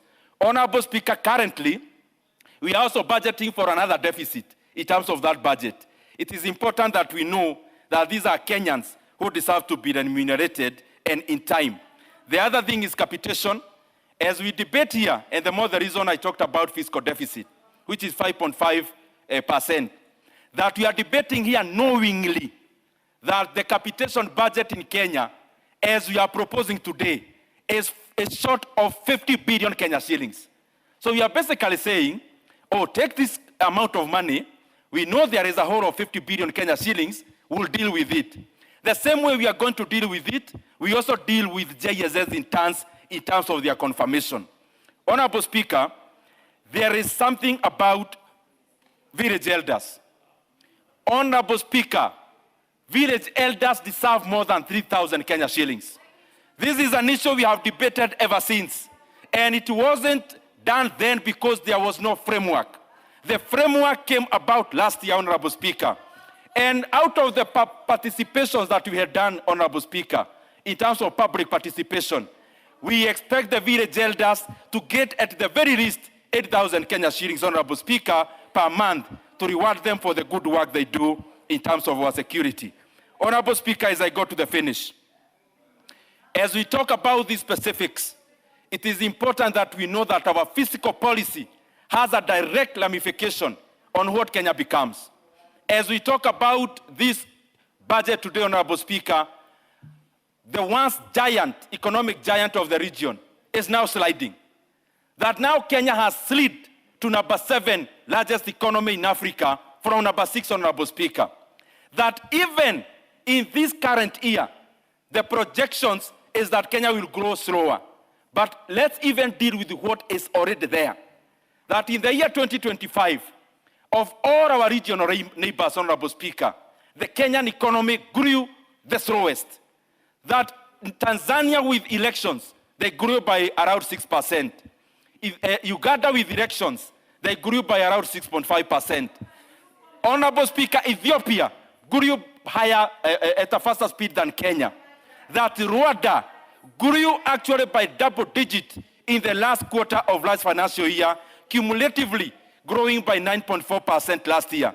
Honorable Speaker, whatever we say in political rallies as leaders, painting a picture that do not exist, many times the figures betray us. And this is why I'm facing this government and requesting them, and even the National Treasury, it is now time that we put money where Kenyans are, so that we grow our economy, Honorable Speaker. And where Kenyans are not, are unknown. We have seen the government is talking about, fiscal consolidation. Just let him finish his sentence and then you stop. Honorable Speaker, please, honorable member, please relax. I'll give you a chance. Just let him, because he's finishing, he's winding down. Let him complete his sentence because his time is up anyway, and then we come to you. Honorable Speaker, part of where Kenyans are not is the kind of mechanisms we see government talking about, fiscal consolidation, Kenyans to tighten their belts. Kenyans have no belt to tighten. The belts that are available to be tightened is the kind of budget you have seen in big offices. In these estimates, Honorable Speaker, that an office that used to have 4 billion Kenya shillings in annual budget, now they have a budget cruising 20 billion Kenya shillings as of by the end of last financial year. Currently, they're asking for 13 billion, and for sure, they are going to overshoot it. Honorable Speaker, it is time to cut the fat, Honorable Speaker, starting from the top, so that we stop this kind of profligate expenditure, Honorable Speaker, at the expense of Kenyans. I submit. Yeah, Honorable Zamzam, what did you have to say? Asante sana Mheshimiwa Spika, na mimi niweze kuzungumzia budget ambayo imeletwa bungeni ya 4.89 trillion. Mheshimiwa Spika, Mheshimiwa Spika, ni dhahiri kuwa wajua nyani akikosa ndizi usema mgomba umeteleza. Mheshimiwa Spika, na kwanza nianze kumkosoa ndugu yangu aliyokuwa chair wa budget kwa kuja kudanganya Wakenya, kwa sababu anajaribu kuwasha moto. Hii moto mara hii haiwezi kuwaka, kwa sababu wakati ukiwa kwenye hicho kiti wewe ulitupangia vitu hapa tulivyokuja kukukataza ukawa mkali kweli kama pilipili. Lakini Mheshimiwa Spika, yote mimi naangalia katika hii budget ambayo imewekwa hapa, 23,000 schools zimejengwa zile za JSS. Mheshimiwa Spika, ukiangalia katika agriculture ambayo inasaidia ndio uti wa mgongo wa taifa la Kenya, Mheshimiwa Spika, tumewekewa 63 billion ambayo imeongezwa wakulima, Mheshimiwa Spika, na hii italeta chakula Kenya. Hatutakuwa na matatizo tena kule kwenye ukulima kama tulivyokuwa tunaona, Mheshimiwa Spika. Mheshimiwa Spika, hapa tulikuwa na mjadala wa wazee wa mtaa. Nakumbuka mimi mama Mombasa County nikisimama nikitetea wazee wa mtaa. Siku hiyo sikuona Ndindi Nyoro akiongea chochote kuhusu wazee wa mtaa. Na wazee wa mtaa toka wakati yule president mwingine alikuwa hawakuwahi kukumbukwa, na yeye alikuwa hapa bunge, hakuwahi kuleta mjadala hata siku moja kuweza kutetea wazee wa mtaa. Mheshimiwa Spika, sisi tulioleta tunashukuru hata hichi kidogo ambacho wamepewa, kwa sababu haiwezekani kuwa wewe unasema budget imepanda imekuwa juu, wakati ambapo bado upande mwingine unasema hawa waongezewe kitoka wapi? Wachukue mawe wapewe kama budget? Haiwezekani. Hiyo ambayo unataka iongezwe ndio hii ambayo naisoma hapa leo, Mheshimiwa Spika. Kwa hiyo Mheshimiwa Spika, mimi kwanza nipongeze sana kamati ya budget kuweza kuwakumbuka wazee wa mitaa ambao kila siku watu wakikosana katika majumba yao, Mheshimiwa Spika, kesi zote zinaanza na mzee wa mtaa. Mtoto akipotea ni mzee wa mtaa, mama sijui amefanywaje ni mzee wa mtaa. Leo wazee wa mtaa hichi kidogo ambacho wanapata ndio mwanzo wa kuanza kupata hadia kutoka kwa serikali, na hii itaweza kuongezwa kadri tunavyoendelea kukaa katika taifa hili na kutunga sheria. Tutaweza kuongezea zaidi, Mheshimiwa Spika, na najua wazee wa mitaa mahali wako, hasa wangu wa Mombasa, walikuwa wanangoja ni siku gani watanyoshewa mkono japo kidogo tu na serikali, na leo imeingia katika budget. Niwaambie wazee wangu wa mitaa mahali pote mpo Mombasa na Kenya nzima, mara hii William Samoei Ruto na hii serikali yake wamewakumbuka. Mnaenda kulipwa chochote, inua mgongo, kitaweza kuwasaidia, na inshallah tutaweza kusukuma hapo mbele muweze kuongezewa kadri wakati unavyokwenda. Mheshimiwa Spika, naangalia kule marginalized communities. Ukiangalia wajua hawa wanapiga kelele kwa sababu mfuko wa serikali ulikuwa unaenda sehemu moja. Ukiangalia shule kule mahali Ndindi Nyoro anatoka, hata aliulizwa hakuwahi kujibu, Mheshimiwa Spika, kwa sababu the low hanging fruits alikuwa anachukua anajiwekea upande wake. Sijasema ameiba, Mheshimiwa Spika, lakini hakuweza kujieleza. Mheshimiwa Spika, shule zake alijenga vipi? Wenzake wanatukanwa, yeye amejikunja miguu, kule kunaendelea kule kwake. Mara hii paka amekula mkeka wa Mbeya, watakaa wapi? Huu mgao unaenda kila mahali, Wakenya wote waweze kupata huu mgao. Mheshimiwa Spika, Mheshimiwa Spika, niweze kusema naangalia zile barabara za kule North Eastern. Kaa chini Ndindi Nyoro, wakati wako utafika. Mama County Mombasa nazungumza. Mheshimiwa Spika, ukiangalia kule kule North Eastern kule kwa wenzetu kule walikuwa marginalized for the first time. Tumeona hata stadium imeweza kujengwa kule, Mheshimiwa Spika, mpaka rais wa taifa analia kwa sababu anajua miaka nenda miaka rudi. Sisi watu ambao tunatoka katika communities ndogo ndogo, Mheshimiwa Spika, tulikuwa tumesaulika. Huyu atanitatiza Mheshimiwa, ana ukorofi tu. Aliongea hii budget jana, leo baada amekuja kuongea. Mheshimiwa Spika, aniachie wakati wangu mimi nikiwa na moto, huwa nataka niendelee na shughuli zangu. Mheshimiwa Spika, Mheshimiwa Spika, leo Honorable Zamzam, is allowed to respond since you mentioned him. Okay. Thank you very much, Honorable Speaker. And Honorable Zamzam, I will not have interrupted you, only that I just needed to guide you that we are debating the report of the committee, not the Nyoro. But secondly, you stop also misleading Kenyans. I agree all public primary schools in Kiharu look like academies, they are tiled. And in fact, our learners in these secondary schools, they pay 500 shillings per term. This is an NGCDF project. And one of my roles is not me teaching you how to execute your GAF or NGCDF. All the things you have done in the education sector is on the basis of NGCDF, which I am not part of how the formula comes about. So it's important that you be factual and stop misleading Kenyans. Many times when you talk too fast the way you are doing, you may not coherently be able to transmit what you are thinking and what you are saying. Please be stable. Lady, now you're being derogatory. Proceed, Honorable Zamzam. Asante sana Mheshimiwa Spika. Wajua mtu kimchuna bahali yake kama vile wenzetu wao wanasema huwa inauma sana.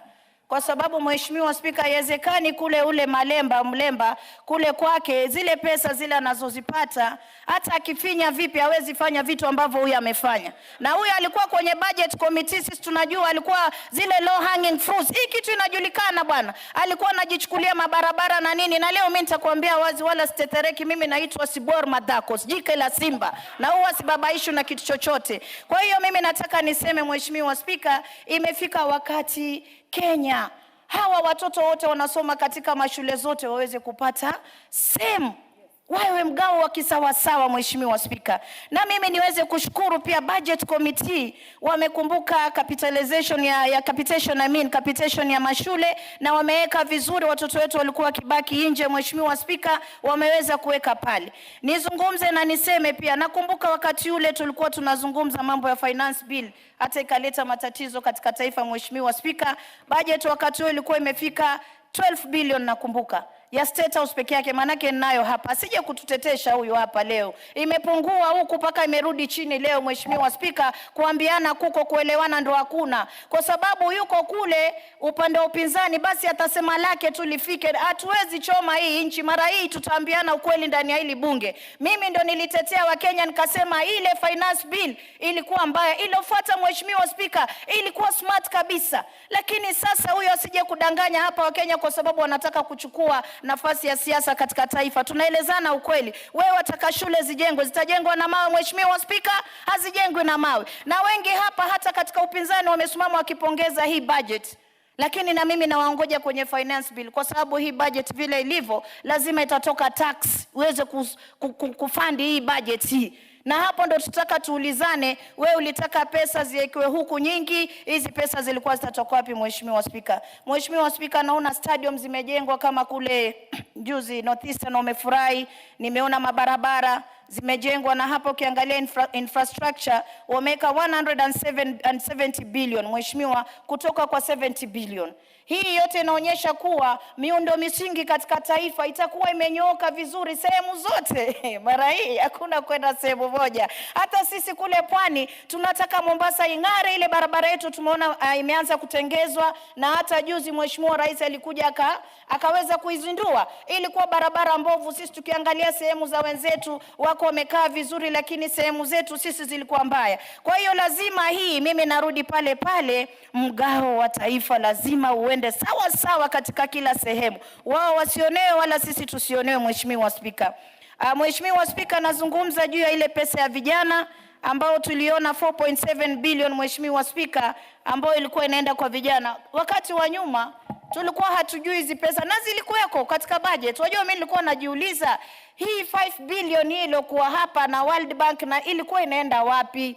Sasa juzi nimepata kijana anaelezea vizuri walikuwa wanafuata taratibu sehemu moja ya nchi hizi pesa zinaenda huko. Lakini leo nataka nishukuru Nyota program imeelekea kila mahali. Ukiangalia kila constituency vijana wamechukuliwa na Nyota program. Isipokuwa tu kitu ambao nataka ifuatiliwe ni kuwa hii Nyota program wa vijana wakipewa mapeni pia wafuatiliwe, waangalie zile biashara zao wanazifungua kweli ama wamezubaa, Mheshimiwa Spika, kwa sababu juzi tumeenda Kwale tukapata wachache wamefanya, wengine pesa hawakuzitumia vizuri, lakini wengine nawapongeza walionyesha maendeleo yao. Tukitembea na komiti ya social protection tuliweza kuona, Mheshimiwa Spika. Kwa hiyo pesa ambazo zinatumika Kenya ni nyingi. Ukiangalia kama ile Women Enterprise Fund, kitu ilinishangaza Mheshimiwa Spika kwetu, mbona mimi napewa nafasi kidogo jamani, huyu amechukua nafasi yangu mniongezee Mheshimiwa Spika. Mheshimiwa Spika, wacha hata niache Women Enterprise Fund, itakuja kuzungumzia kwa komiti yangu. Naona katika child welfare wameongezea milioni 500. Watoto mayatima wale wanakaa katika mashule ambao wanasaidiwa na serikali imeongezewa. Cancer centers pia wameongezewa pesa. Umeona, tunaona 20,000 teachers wamewekwa kuwa pensionable. Hii ni kitu kizuri sana. NGCDF yako Mheshimiwa Ndindi Nyoro mmeongezewa 61 billion from 57 billion. Hii inaonyesha kitu kinaenda vizuri Mheshimiwa Spika. Bandari yetu, bandari maritime ya kule Pwani wamewekewa 140 million ya kuweza kutrain hao vijana kuingia kazi za ubaharia Mheshimiwa Spika. Mheshimiwa Spika, na naona pia baba yetu aliotangulia, baba wa taifa Raila Amolo Odinga, katika ile monument yake kumkumbuka na ukumbusho wamemwekea ka budget pale ka 30 million waweze kutengeza vizuri ili watu na watoto wetu wa vizazi vijavyo waweze kujua baba Raila Amolo Odinga alikuwa ni nani Mheshimiwa Spika. Nimeona pia na kitu kingine nitazungumza Mheshimiwa Spika, pending bills pia tuweke hapa kwa budget. Mheshimiwa Tandi na wenzako tujue kama tuweza kulipa madeni ili Kenya iweze kusonga mbele. Lakini yote ya kuisha Mheshimiwa Spika, mining kulikuwa na shida mpaka kule Kwale. Mheshimiwa Undo amezungumza, lakini haelezei kuwa Wakenya wenyewe ndio huwa tunaleta shida wakati ambapo mambo yanaanza kuja mazuri ili tuweze kupata faida, tunaanza makelele. Kwa hiyo bado yatatuliwa, mining itakuwa tapped vizuri na pesa hizo zitaweza kusaidia uchumi wa taifa Mheshimiwa Spika. Kwa hayo mengi na machache, asante sana, na niweze kusema police budget yake isikatwe. Mtu amesema hapa polisi wasipewe helikopta. Wakati mtu anakwama ndani ya bahari, unaona wanaambia polisi enda utoe, anamtoa namna gani? Lazima aende na hiyo helikopta atoe mtu ndani ya maji. Kama juzi nimeona kule katika Central kuna mtu alikwama katikati ya maji na nchi kavu, walienda wakamtoa na helikopta. Kwa hiyo Mheshimiwa Spika, mimi nataka hii ya polisi pia iangaliwe, health iangaliwe vizuri na mambo mengine yote iangaliwe vizuri, na support Mheshimiwa Spika. Asante. Member for Magarini.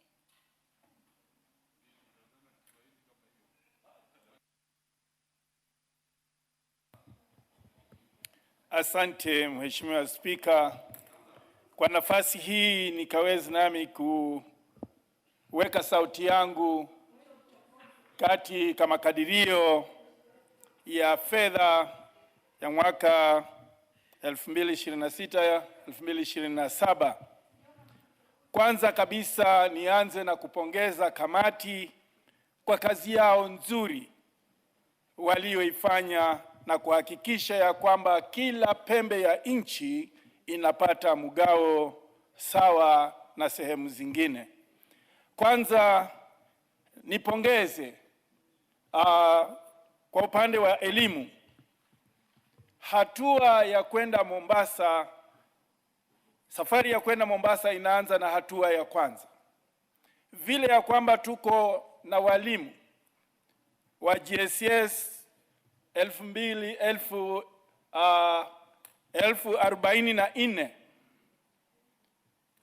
na hivi sasa bajeti imeweza kuwawekea 20,000 kwamba wakaweze kuingia katika kuajiriwa kikamilifu. Hiyo ni hatua ya kwanza, na nina imani kwamba tunapokuja kukadiria sehemu ya pili ya budget tutaweza kuwachukua hao 24,000 ambao wamebaki. Hapo ningependekeza iwapo itawezekana wakati mwingine tuweze kutumia kama vile wakati tunafikiria kuajiri wanajeshi. Kuna wakati mmoja training ya wanajeshi ilikuja ikasitishwa. Pia vile kwa upande wa walimu tumeweza kusomesha wengi, lakini kuwaajiri imekuwa changamoto. Hivyo basi ningependekeza ya kwamba wakati mwingine iwe tunaweza kusitisha ili wale ambao tumesha watrain waweze kuingia katika kuajiriwa kwanza, ndipo baadaye tufikirie masuala mengine ya kuendeleza. Pia vile vile nipongeze kwa upande wa vyuo vya kiufundi, hela ambayo imetengewa ya kuhakikisha kwamba wanaweza kupata masomo kwa njia ya urahisi, na pia vile vile kuweza kupata fedha za kujikimu wakiwa pale chuoni. Hiyo mimi kwangu nipongeze, kwa sababu inaendeleza ile ndoto ya serikali hii ambayo ni kuhakikisha kwamba kila kijana anapata ujuzi na kuona kwamba anajitegemea mwenyewe. Pia vile vile katika hazina ya nyumba, Mheshimiwa Spika, katika hazina ya nyumba tumepata kuona pia vyuo hivi vya kiufundi vimetengewa fedha za kujenga mabweni, hasa imepata kufika hata katika sehemu yangu ya Magarini. Hivi ninavyozungumza, Magarini Technical and Vocational College inajengewa bweni la kisasa la orofa 4 pamoja na soko ndani ya hilo bweni. Hiyo ni kupongeza. Nikifikia kwa upande wa afya, Wizara ya Afya pia imepangiwa vizuri, na hapa pia nitazungumzia swala la SHA. SHA kwa hakika inafanya vizuri, lakini kwa wakati mwingine tunapata ya kwamba wale maafisa ambao wanaishughulikia hii kwa upande wa malipo, kuko na utepetevu kiasi, na hivyo ndivyo inachangia kwamba lawama zinakuwa nyingi. Pia vile vile ukimulika nyoka usimumulike mbali, mulika kwa mguu kwanza, ndivyo umulike sehemu nyingine. Tukizungumzia swala hili la SHA kwamba inafanya kazi, ni masikitiko makubwa kwangu kwamba baadhi ya wafanyikazi wa ofisi zile za constituency, ofisi za maeneo bunge, hii SHA kwa hakika haiwafanyii kazi kikamilifu. Wanatozwa fedha za kupimwa peke yake, lakini hakuna pesa za matibabu. Hapo ningeomba wizara husika ikaweze kuangalia na kuona kwamba hata hawa wafanyikazi wetu katika ofisi zetu za constituency pia nao wanapata mgao wao kisawasawa, wanafidiwa kisawasawa, sio pesa za x-ray, pesa za mambo mengine. Hapana, wawe pia hata kwa matibabu wanajumuishwa, maana wao nao pia wanatoa changizo zao katika SHA. Nikirudia masuala ya wazee wa vijiji, ni swala nyeti ambalo tumejadiliana kwa miongo mitatu sasa. Tumepitisha kwamba wakaweze kulipwa, lakini haikuwezekana katika serikali nyingine yoyote ila serikali hii ya Mheshimiwa Ruto kupitia kamati ya bajeti ambayo inaongozwa na Mheshimiwa Bwana Atandi kwa wakati huu. Nipongezi Kenya nzima. Nimesema hatua ya kwenda Mombasa ama safari ya Mombasa inaanza na hatua ya kwanza. Ni chanzo, wazee wa vijiji ni chanzo, wamepata angalau pesa ya kuweza kupiga simu. Manake tatizo lolote likitokea kwa kijiji, mtu wa kwanza ni mzee wa kijiji. Pia vile vile tunaposonga hapo mbele, nafikiri kutakuwa na wakati ambapo hata wale mabalozi wa nyumba 10 watafikiriwa. Kiwango hichi kilichoko ni kidogo kwa sasa, lakini ni imani yangu kwamba kadri tunavyosonga mbele itafika wakati ambapo hata mzee wa kijiji anaweza kupokezwa 10,000, 20,000 kulingana na vile ambavyo tutakuwa tumejizatiti kiuchumi. Mheshimiwa Spika, pia vile vile nigusie masuala ya barabara. Masuala ya barabara tumejionea wenyewe jinsi ambavyo rais anashughulikia barabara zetu za Jamhuri ya Kenya, jinsi ambavyo hachoki, halali kila kukicha anafikiria ni vipi nitaimarisha sehemu hii ya nchi ambayo ilikuwa imewachwa nyuma kwa muda mrefu. Mheshimiwa Spika, nipongeze zaidi kwa kamati kwa sababu kamati imezingatia miradi yote ya barabara ambayo ilikuwa imesimama, imeweza kuitengea fedha, na kwa wakati huu hata mimi pia nami nimepata mugao wa kuona kwamba ile barabara yangu ya kutoka Sabaki kuelekea Marafa kwenda mpaka Baricho imeweza kukamilika. Imetengewa milioni 248 ili kwamba ikaweze kukamilika ile barabara. Na ni katika serikali hii ndiyo ambapo tunaweza kuona na sisi vitu vikitendeka, nasi tukipata kufurahia. Mheshimiwa Spika, masuala ya uchumi ni masuala mazito. Lakini pamoja na hayo, Mheshimiwa Spika, bajeti hii imezingatia hata masuala ya kilimo. Masuala ya kilimo ni muhimu sana kwa upande wa wananchi wa mapato ya chini.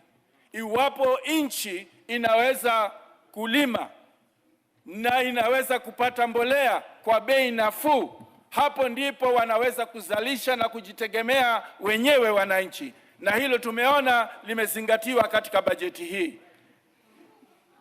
Ni majibu ama ni mujibu wa kila Mkenya kwa sasa hivi kuona kwamba anashiriki kikamilifu katika nyanja hiyo ya kilimo. Mheshimiwa Spika, kuna mengi ya kunena, lakini tutaweza kuendeleza wakati tutakapokuwa katika ile kamati ya nyumba nzima. Kwa hayo machache niseme asante Mheshimiwa Spika, ninaunga mkono. You ready? I'll come to you, and Justice Kemeos, I'll come to you.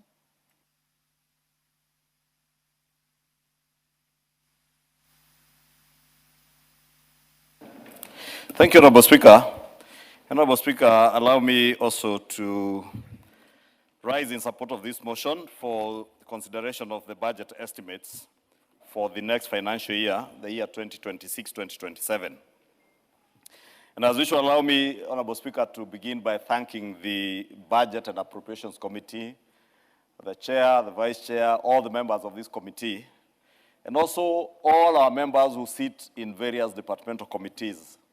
Because when the rest of us proceeded on our 3 weeks recess, many of our members who sit in departmental committees and those who are in the budget committee did not have that luxury to have a recess, because we had a working recess to consider the budget estimates after we tabled them towards the tail end of the last session, just before that recess.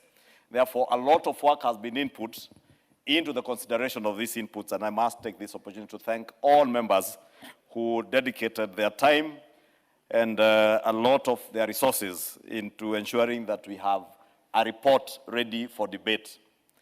And I've keenly listened to many of the speakers this afternoon, Honorable Speaker, who have contributed to this debate, and I must commend the very detailed analysis that the members who have contributed are analyzing these budget estimates with. When I listened to the member for Magarini mention specific projects in his constituency, the member for Mombasa, Honorable Zamzam, speak to specific issues that touch on the people, then you know we have a budget or budget estimates that are people-centric and that are responding to the needs and aspirations of the people of Kenya. And it's quite commendable, Honorable Speaker. Having said that, Honorable Speaker, we are passing this budget, or rather we are considering these budget estimates at a time that the entire global economy is faced with a lot of uncertainties. 6 months ago, nobody knew there would be a war in the Gulf region. Today, we are living through that war. And as I said the last time we were speaking about the fuel crisis in the country and in the world, we are living in wartime. And therefore, wartime economies can never be similar to peacetime economies. And this uncertainty is likely to go we do not know, but it's likely, in my estimation, to go into the next financial year because we are yet to see any indications of any respite in the war in the Middle East, or at least the unlocking of the global trade routes, or even opening up of the logistical movement of goods and services and opening up of trade around the world. Therefore, Honorable Speaker, with this kind of uncertainty, it becomes difficult for us to be able to budget with the certainty that what we are budgeting today will see us through to the end of this financial year, or rather the next financial year. And I'm saying that, Honorable Speaker, to caution us that we are likely, probably in the near future, and I know the chair of the Budget and Appropriations Committee will bear me witness, we are likely probably in the next financial year to have an earlier supplementary budget than normally we do. Because we will have to realign our budget estimates, our revenue estimates, with the realities that will pertain when we begin the next financial year in July. We remain hopeful that this war will come to an end, but again, because it is not within our control, I just want to caution us that even as we plan today, we must plan with that in mind, that we are dealing in a very uncertain world, and the global economic challenges that pertain around the world, we are not isolated and we have to live through them. We were just speaking this afternoon about the crisis in this region, the East African region, or the Greater Lakes region and the East African region, touching on the Ebola virus. And that also is a threat to our economy and the regional economy. That will have an implication on our normal trade routes between us and the other East African countries, and therefore will have an impact on our revenues. And therefore, we must all be alive to these things, so that even as we plan and as we think through how we'll roll out the next financial year, Honorable Speaker, we must be aware that these global challenges are there with us. However, Honorable Speaker, we must be thankful to God that the Kenyan economy has remained very resilient. Even amidst all these uncertainties and the global challenges that have been there, we have supported a very stable macroeconomic environment, and sustained investments in key sectors of our economy have ensured that our economy remains resilient and continues to make steady but certain strides in growth. Honorable Speaker, if you think about it, when we began this session, we never knew we would have to reduce our VAT from 16 to 8% on fuel. That reduction of 8% has an implication on the revenue projections that were factored in when we were doing these budget estimates. And although that has since been rectified, Honorable Speaker, I'm only saying this for us to be alive to the fact that there are many things that will come that may affect how we roll out this budget, and therefore we must be prepared that whenever things happen, we must be ready to change as things change, Honorable Speaker. And the budget estimates before this House today, Honorable Speaker, as I said, will demonstrate in a very clear manner the interventions that the government has made in terms of having targeted interventions that strengthen our food security. If you look at some of the interventions that are there, going through these estimates, you see figures that support our food security, about 18 billion shillings going to the fertilizer subsidy program to ensure that we improve access to affordable farm inputs for many of our agricultural neighborhoods. Some 2 billion shillings that is going to the seed subsidy program, again targeted to ensuring that we have increased crop production and food security is guaranteed in our country. Because a country that cannot feed itself, Honorable Speaker, cannot even grow its economy. And therefore, many of the interventions that you see here, as I said, are targeted to ensuring that we have interventions that ensure we have food security, others that are supporting vulnerable segments of our population, the cash transfer program. I have heard Honorable Zamzam and other members speak to the Nyota program and other programs that government is implementing to ensure that we have targeted solutions supporting our vulnerable segments of the population. And also, Honorable Speaker, many of the other targeted interventions that you find in these budget estimates speak to enhancing the domestic revenue mobilization, while preserving our fiscal sustainability in a big way. Honorable Speaker, I must take this opportunity at that point to speak to the new Commissioner General of KRA. As I said, since we have all these challenges, the only way, Honorable Speaker, to ensure we do not significantly or in a big way disrupt our budget implementation program is to ensure, one, that we stick to our revenue targets. And that is very well done, Honorable Speaker, by harnessing on technology. And I want to speak to the new Commissioner General of KRA. Please, former Cabinet Secretary Aden Mohammed, do not fall prey to the cartels that have pervaded and taken charge at KRA over the years. Do what you must do to ensure that we leverage on technology to make sure that we are able to mobilize as much as we can in terms of domestic resources, Honorable Speaker.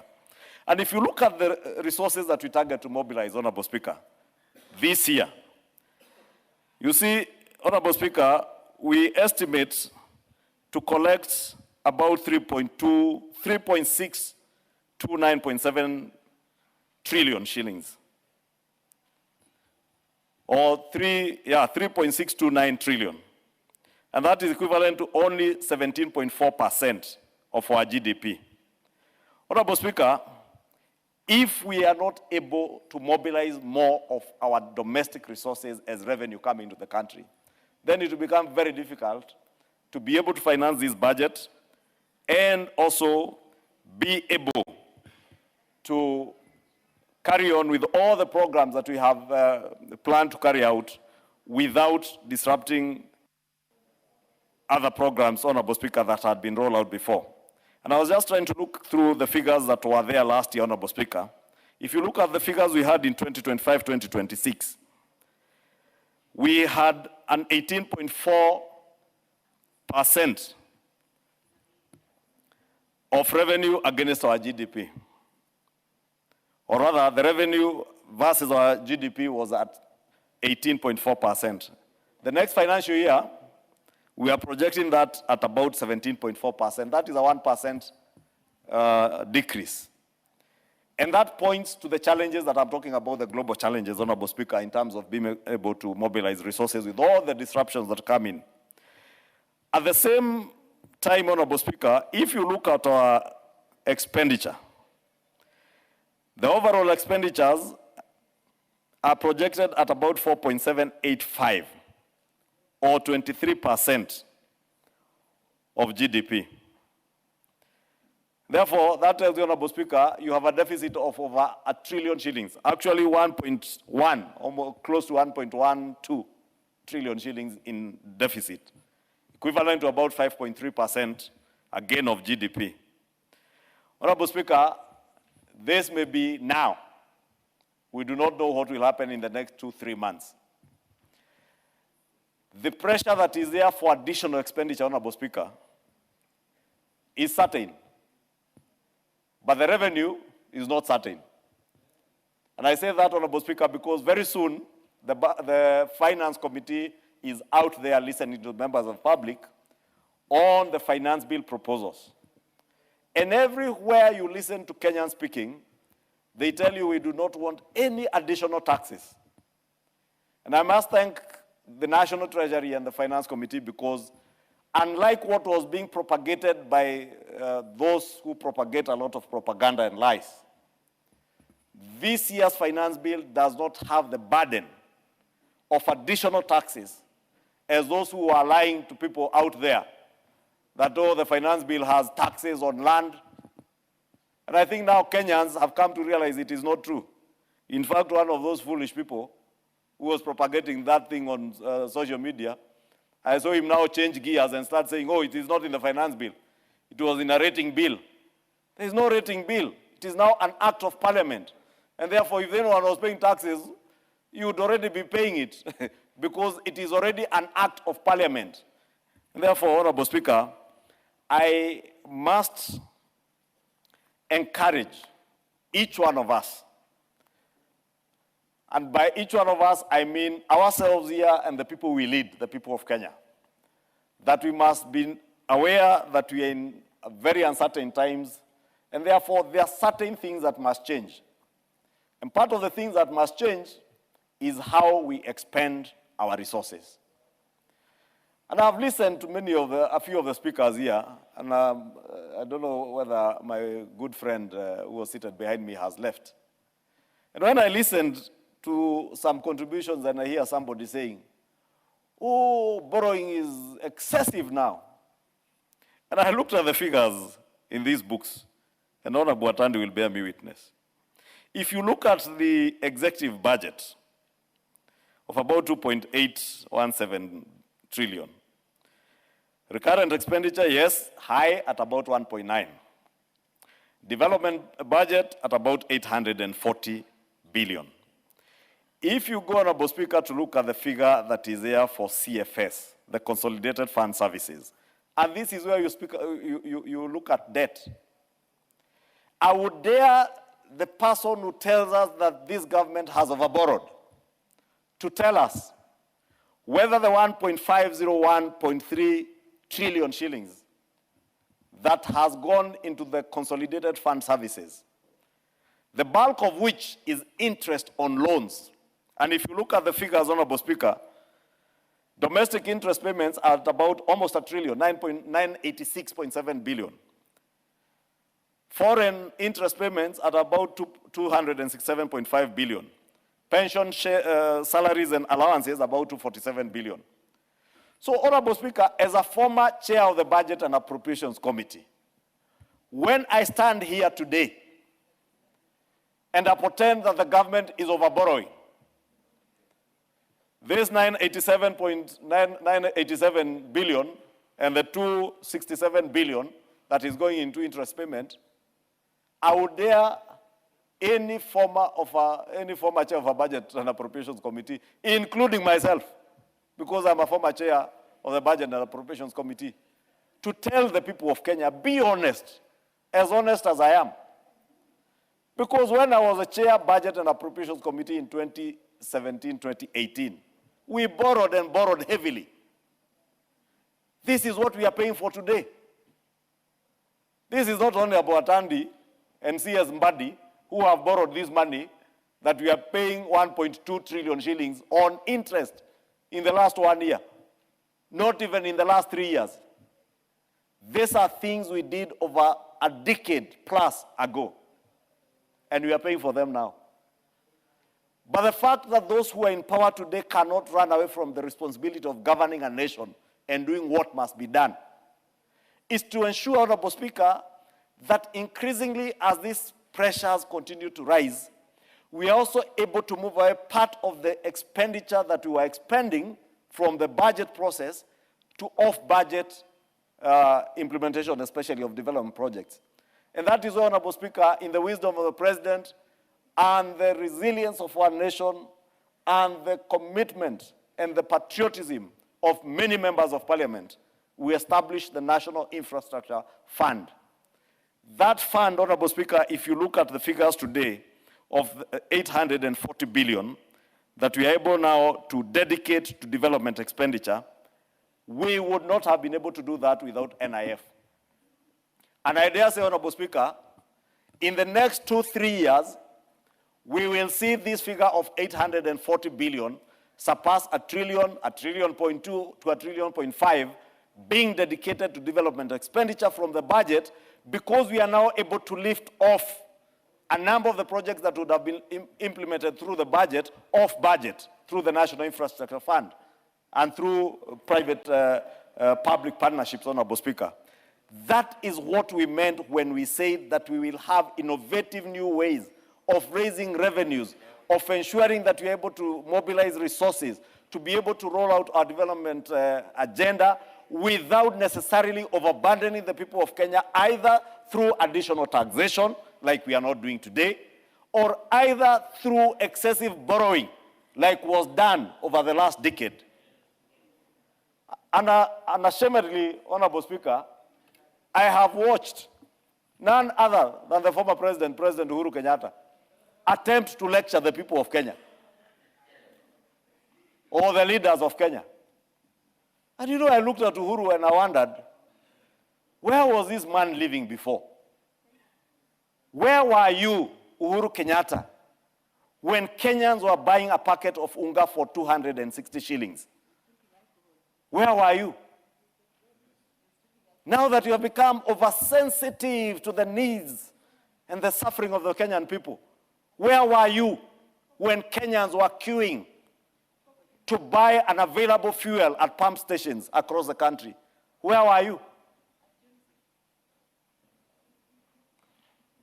You know, Honorable Speaker, I don't want to say what Honorable Mariani is saying behind me. Because I respect all former presidents. But I have greater respect for former presidents who are patriotic, who love this country, who are not driven by hatred. You know, when unga was selling at 260 shillings for a packet, Uhuru Kenyatta was the president. When we are subsidizing fuel, Honorable Speaker, using billions of shillings, borrowed money, because that is what we are paying for today. We borrowed money to subsidize fuel. We borrowed money to subsidize a packet of unga that was not available, fuel that was not available. But a few people walked away very rich. One commercial bank in this country, Honorable Speaker, had the monopoly of foreign exchange. And those in the central bank know what was happening that time. That is how we depleted our foreign reserves to the lowest ever in the history of our country. The lowest ever. Even the colonial government had greater reserves than the Uhuru Kenyatta government. Today, we have tripled those foreign reserves. Mr. Speaker, if you can add me 2 minutes. That is the resilience of the Kenyan people, the resilience of our economy, and the visionary leadership that we have seen, that those today who are dying of envy and jealous cannot live with. And I dare say from this floor, forget about organizing that disorganized opposition. I hear them saying, oh, we are organizing some disorganized opposition. Now, if you could organize something when you are in power, how will you organize anything from the bush? You know, Honorable Speaker, this resilience I'm talking about, God being with us, when the National Infrastructure Fund gets the resources that we target to get into that fund, we will be able, as I said, to be able to lift off some of the development projects that are commercially viable, that would have been carried in these budget estimates, and implement those projects and be able to grow our economy, to be able to generate more jobs. And that is why I spoke about strategic interventions that are spoken to by these budget estimates, targeting investments in ensuring that we are food secure, ensuring that we protect our vulnerable members of society, ensuring, Honorable Speaker, that even those who are in school are well taken care of. And let me go to conclude with that, Honorable Speaker, that if you look at the investments in the education sector, the free-day secondary school has an allocation of almost 55 billion, 54.6 billion, 30 billion to free-day secondary school. Junior secondary school, a capitation of 7 billion for free primary education. And in addition, another 56.7 billion has been allocated to HELB, or the Higher Education Loans Board. Honorable Speaker, in that light, Honorable Speaker, there is an amendment that I've seen from the Education Committee, which I would want to speak to the chair of the Budget Committee. Something I saw reading to Kenya KCID for county stakeholder engagements. Something, now that I'm short of time, I may not have it here, but I'll be engaging with the chair of the Education Committee and the Budget and Appropriations Committee. We cannot be spending 200 million shillings to engage stakeholders at a time when we should be deploying resources to educate our children. Engagements, county stakeholder engagements are not things you go and engage people and spend 200 million shillings on. You can engage without spending 200 million shillings I want to propose that we take that money either to help or school capitation, or if anything, to NGCDF, if you have nowhere else to take it, to be able to take care of bursaries, Honorable Speaker. But we cannot be KCID, some of these institutions, Honorable Speaker, people are used to just gobbling money, gobbling.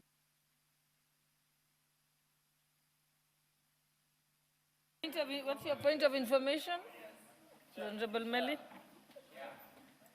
Thank you, Madam Speaker. Madam Speaker, with all due respect to the majority leader, the Kenya KICD, is an institution that is in charge of curriculum.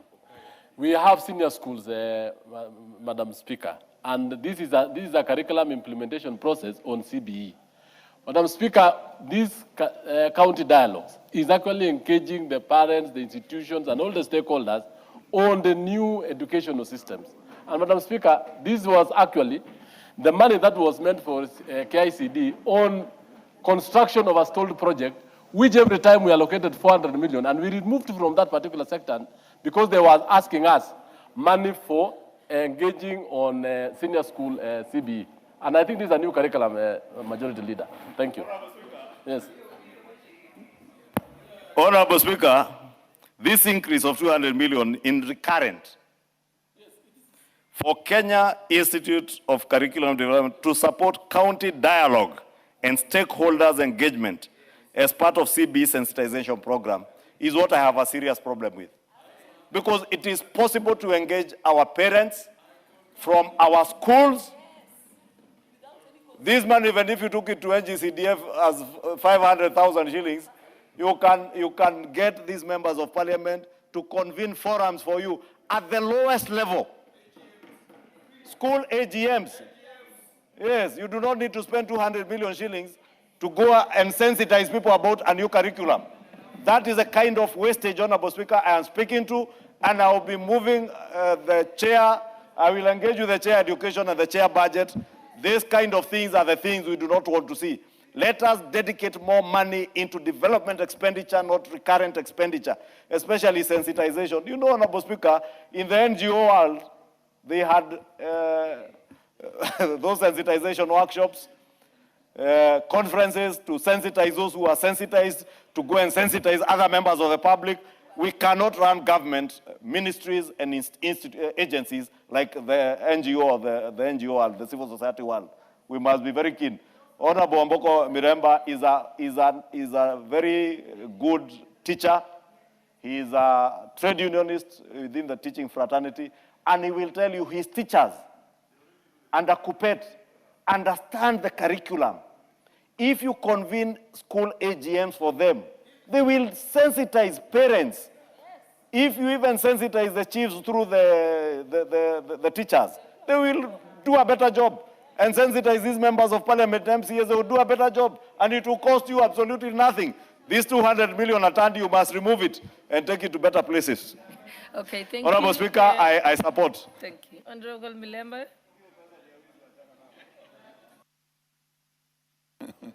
Thank you, Honorable Speaker. Let me, on the onslaught, take this opportunity to thank the Budget Committee for a very good job they have done, and we have seen that over the years, the Budget Committee has continuously targeted some of the very lowest people in the society.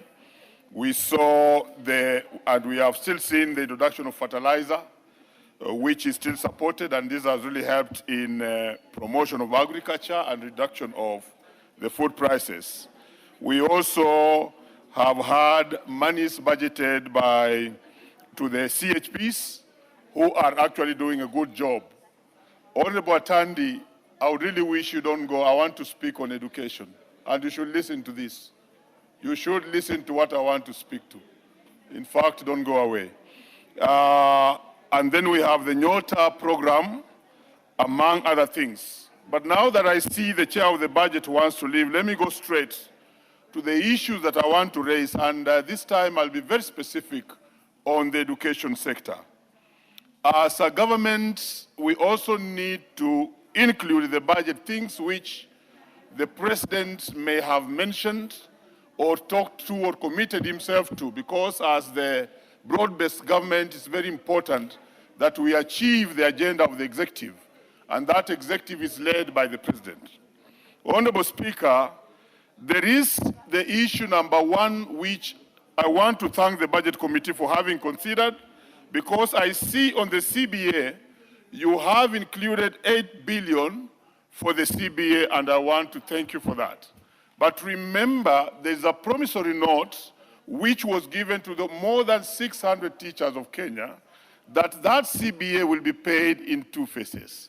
And therefore, it was very important that in the onslaught, and I will be asking Parliament to help me when we make such amendments, and the Budget Committee to consider that we increase this to 16 billion, so that we are able to do exactly what the promissory note was to the 600 teachers of Kenya. And this will be very good, because that's what even the chief executive expected in order to make that sector to be calm.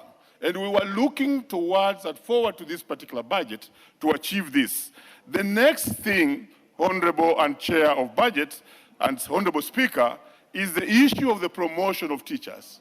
That a promissory note was given by the executive again, that there would be a minimum of 50,000 teachers being promoted. I want to thank you for the 2 billion, because I've already seen in the budget you have 2 billion for promotion of teachers.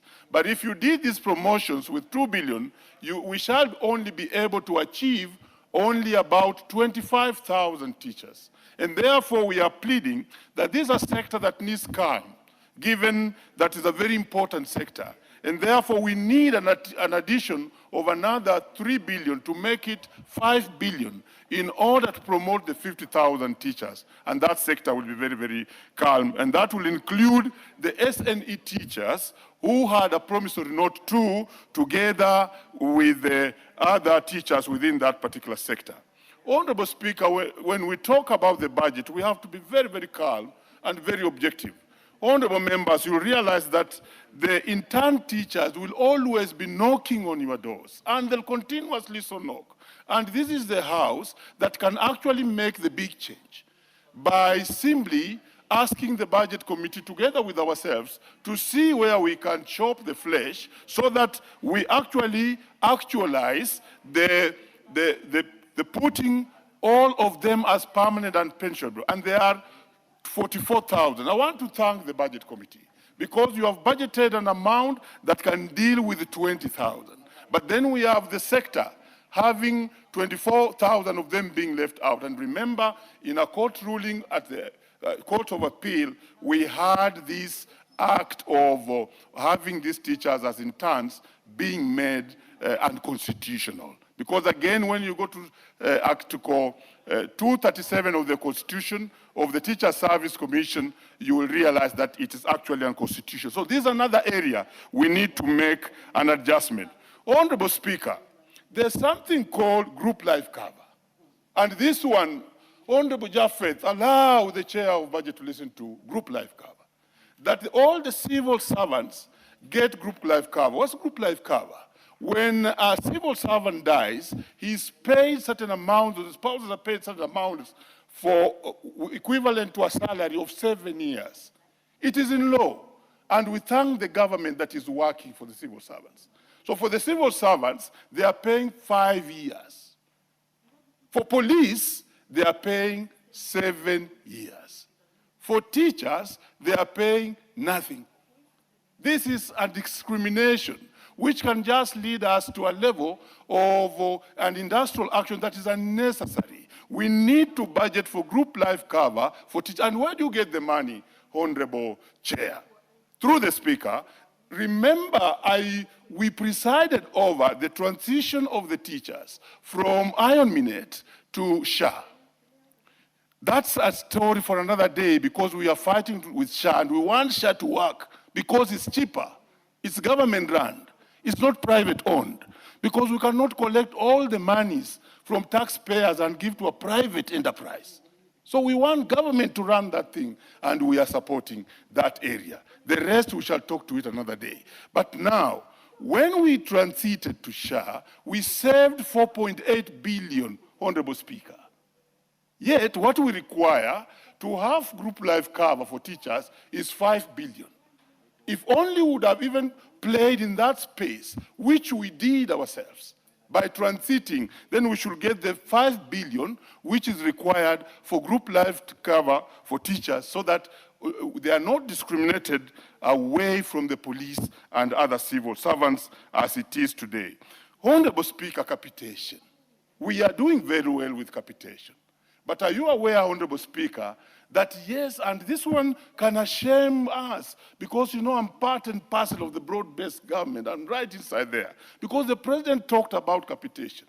But now today I'm from Utumishi Academy, because part of the work I do is that. The schools have received 5,000 as capitation. I'm reporting to this house, and we have done that research. What's happening in the ministry? Some schools have received 9,000. Others have received 20,000. I'm talking here, members of parliament, because you'll get it back to your constituencies. That is the capitation that went there. There must be a real problem in the Ministry of Education, because when we declare, Honorable Speaker, that capitation has gone to schools, and then a school can show you a reception of 6,000, how will you deal with it? In fact, Honorable Speaker, what is actually running the schools is the little capitation coming from JSS. Our primary schools would be in their need if the JSS money was also not going there. And therefore, this is something that we need to address through this budget, so that the capitation, when you speak to it, it is actually going to the schools and arriving in schools. And this can be done, an investigation by any one of us, because it's affecting our constituencies moving forward. Now, Honorable Speaker, and the chair of budget should listen to this. Pokot, let the chair listen to this. That we don't budget money for National Examination Council to pay the examiners, to pay the invigilators, to pay all the staff around that space. Honorable Speaker, this House can make a difference. The reason why the examiners have not been paid to date is that this money was never budgeted. It was hoped that it would be found along the way, because we made an intervention of visiting body, and then he says this money is not budgeted. So we have to possibly ask the president to use 223 to get such a money. This is a very important task in this country. Could we be sure that the chair budget will make sure that money for Kenya National Examination Council, for examiners, for invigilators, for the police, and people around that space is budgeted? Shameful to the House that today, as I speak, those who did supervised exams last year and mark have not been paid. And the Education Committee chair is just ahead of me here. He should help me to make sure that we make a change together with the Budget Committee, so that we actually mainstream Kenya National Examination Council monies moving forward. Honorable Speaker, I can see my time is done. I would wish to indicate that those are important. Yes, let me hear the information you want to inform me, the chair. I don't know which information. Yes, Honorable Chairperson. Yes, thank you. Thank you, Madam Speaker. I do agree with the member for Emuhaya. Actually, the Education Committee took action, because it is very shameful that these teachers have not been paid. And we reallocated 1.5 billion for the examiners in this particular budget. And it was actually the decision of the committee that there was no way, actually, we can do another exam before the teachers are paid. Thank you. And the invigilators.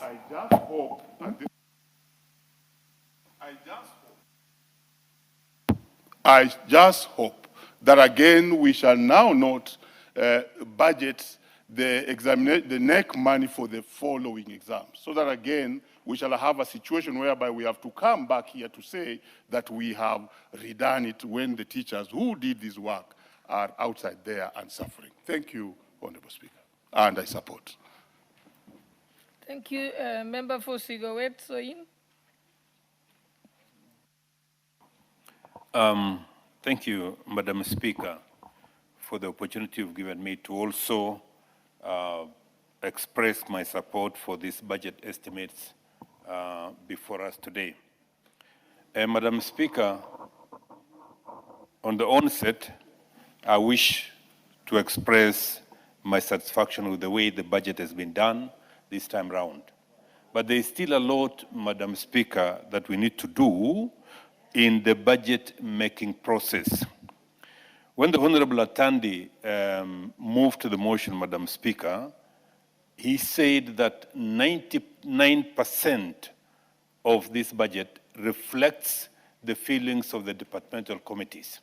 That I really appreciate, because at one point, Madam Speaker, some of us who believe in proper budget making were getting disappointed and disillusioned, and we thought probably it was not appropriate even to take part in the process altogether.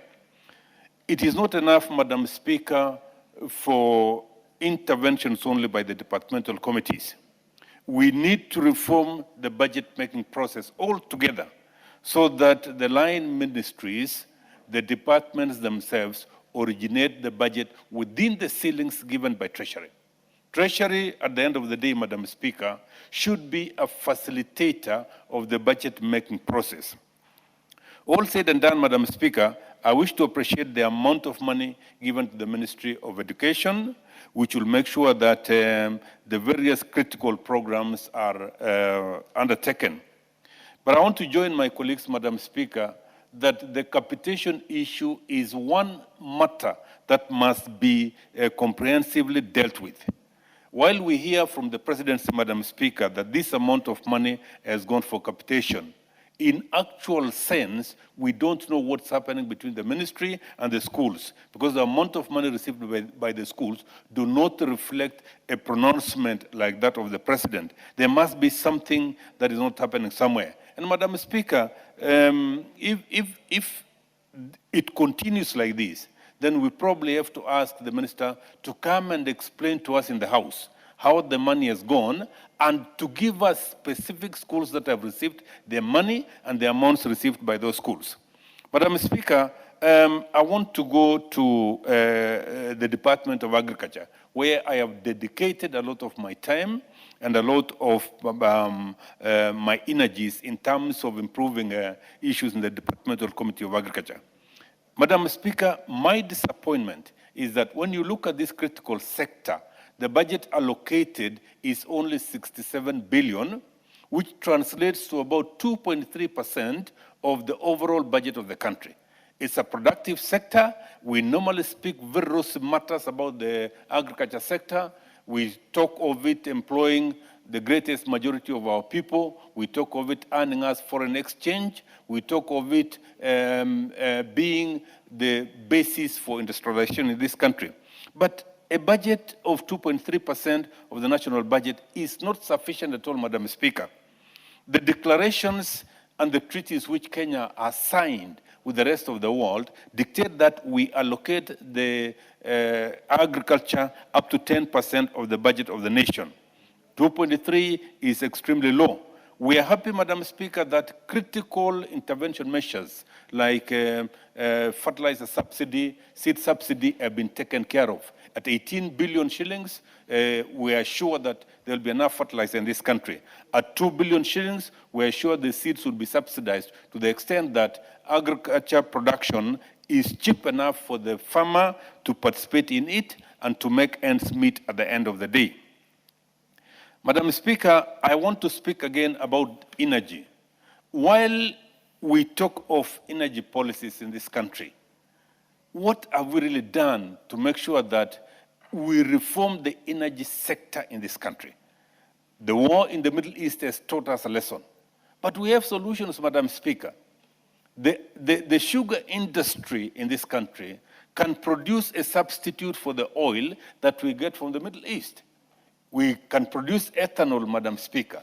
We can change the policy in this country to make sure that motor vehicles that are being manufactured use both ethanol and fossil fuels. If we do that, then the sugar sector in this country, which is growing at a very fast rate now, can be able to substitute the amount of money that we use in the purchase of fossil fuels from the Middle East. and the effects of a war, which we never had anything to do as a nation, would be ameliorated by a policy direction that makes sure that the energy that we can get from this country can replace the energy that we get from the Middle East. On top of that, Madam Speaker, the sugar industry is also capable of producing electricity. Cogeneration is one aspect that we can be able to promote in this country and make sure that we produce enough electricity even to satisfy this country. Madam Speaker, I want to go to one other critical area, which is to appreciate that this time round, we're able to give the village managers a token of Kenya shillings 3,000. While this may look small, Madam Speaker, this is the beginning. And I want to ask the Budget Committee, and indeed Treasury as a whole, that this lowest cadre of public servants should be brought on fold as public servants in this country. They do a lot in terms of social control. They do a lot in terms of handling deviant characters in society. They do a lot in terms of policing. And village managers, at the end of the day, have been living very, very miserable lives. Madam Speaker, my request would be, let us move as Parliament, let us jointly with the government make sure that we bring on fold these village managers to the service, to public service. Madam Speaker, we lose a lot of money. There are stories, Madam Speaker, that we may be losing even close to 6 billion on wage bill matters, on payroll matters in this country. The amount of money that we could be losing in payroll, Madam Speaker, we can be able to make sure that that amount of money is given to this low-ranking cadre of public servants in this country, and I'm sure they will be able to do a good job. Finally, Madam Speaker, I want to join my colleagues to say the amount of money that we've dedicated for the employment of GSS teachers, while it takes a step forward, Madam Speaker, I wish we could be able to do more so that the entire fold of 44,000 teachers are taken into permanent and pensionable. And while I'm speaking, Madam Speaker, the Chairman of Education, Honorable Melly, should be listening to us. Honorable Melly, there is something, I'm sure there is something we could do to bring on fold the remaining JSS teachers on contracts into permanent and pensionable. I wish we could be able to do that. And finally, Madam Speaker, how do we as a country rely on teachers to mark exams and make examination credible when we are not even paying them for allowances to make exams?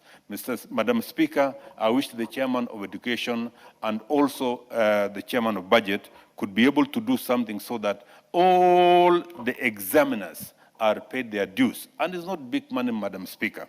And finally, Madam Speaker, on the issue of electricity connectivity, we are given similar schemes across the entire country as constituencies. But then there are constituencies, Madam Speaker, that have got a connectivity rate of 80%, of 90%, while rural constituencies and the marginalized constituencies of this country, including my constituency, Madam Speaker, are given the same number of schemes. When will we ever catch up with the rest of those constituencies which have a higher connectivity? Madam Speaker, an intervention is required, and maybe the budget chair and the Committee of Energy should be able to look into this matter so that more schemes are given to constituencies with low connectivity. Thank you, Madam Speaker, and I've been very patient, Madam Speaker, but during my literature days, I was told that the vulture is a patient bird. Thank you, and have a good evening. Thank you. The Honorable Member for Kibwezi. Thank you, Madam Speaker, for the opportunity to contribute. Yes, I'm just going by the order. I now know it pays to log in early. Yes. And it also pays to be You're on the list, actually. And it also pays to be patient, and that there is no opportunity for rigging the list. You must log in and be patient and wait. Madam Speaker, I am a member of the Budget and Appropriations Committee that is chaired by the Honorable Sam Atandi, my good friend. and I sat through the budget making process, right from the time of the budget review and outlook paper, through the BPS, the budget policy statements, and the consideration of the estimates as tabled by Treasury, are now here for approval of the estimates. Madam Speaker, as we consider the budget for the 26-27 financial year, it is important to realize that there are always two kinds of people. There are pessimists and there are also optimists. There are those who choose to see the glass half full. There are those who choose to see the glass half empty. I am an optimist, and I choose to see the glass half full. As we sat through the budget-making process, and I say this because we are listening to the debate that has been going on, and very enthusiastically, and every member has a right to air their opinions in the way they feel they best appreciate them. Sitting through the budget-making process, as a representative of the people of Kibwezi and a member of the National Assembly, and therefore looking at the entire country, I was interested in a budget that provides equity. We have 290 constituencies, we have 47 counties. We wanted a budget that touches every corner of this country in a manner that is equitable. I was looking at a budget that makes life easier for Kenyans. A budget that cushions Kenyans against the high cost of living by providing appropriate interventions on some of the economies of the people at the grassroots level, what you may call the Kadogo economy. I was also looking at a budget that spurs growth, because it is through growth that will create jobs, it is through growth that will provide the extra impetus for our country to develop and for our country to grow. I was also looking at a budget that provides continuity for the main flagship projects that have been started, and also for stalled projects that have been started by previous governments and that had stalled and were not providing value for money. Because it is not wise to invest, for example, 1 billion shillings in the construction of a road. You abandon the road project because the exchequer is not able to fund an amount of 300 million, for example, to finish the road. And therefore, you are not able to enjoy the full benefits of that project. And therefore, it is important that we provide resources, especially going to a campaign year. We provide resources to complete stalled projects, and we provide resources to continue with economic transformation under the better agenda. I am happy to report to Parliament that my overarching issues that I was looking at in the budget as an individual representative of the people of Kibwezi were met, and I am satisfied that the budget that has been presented by the chair today addresses those 5 critical areas that I was interested in. Mr. Speaker, in the budget-making process, you are aware that we listen to committee chairs, we also listen to Treasury. Something important happened as we were looking at this budget. When the CS Treasury, the Honorable Badi, who is a former member of this House, appeared before our committee, he made a revelation, and this is important for Kenyans to hear, that immediately after the elections, there was a sitting of Azimio members of Parliament, and the former President Uhuru Kenyatta was the chief guest in that meeting. And Uhuru Kenyatta told them, according to the Honorable Badi, that where he has left this country, he is so confident that the current government was not going to survive for 3 months. A meeting was held for Azimio members of Parliament, according to Badi. And the former President, Uhuru Kenyatta, told them that where he has left this country, the current government was not going to survive past 3 months after it came into office. Mr. Speaker, you wonder what Uhuru Kenyatta knew about our economy. You wonder what Uhuru Kenyatta had done about our economy. But then, as it would be, this government has survived. innovation, creativity and hard work, and goodwill has made it possible for this government to deliver beyond the expectations, and the government has not collapsed. Mr. Speaker, looking at specific state departments, allow me first to talk about the Ministry of Interior and National Administration. My claim to fame, when I came to Parliament in the year 2022, September, in October, I brought before this House a motion for the recognition and remuneration of village elders. This House did agree with me and approve the motion. I went through the budget committee to look at what budgetary requirements were required to implement that. I am happy through the processes of this House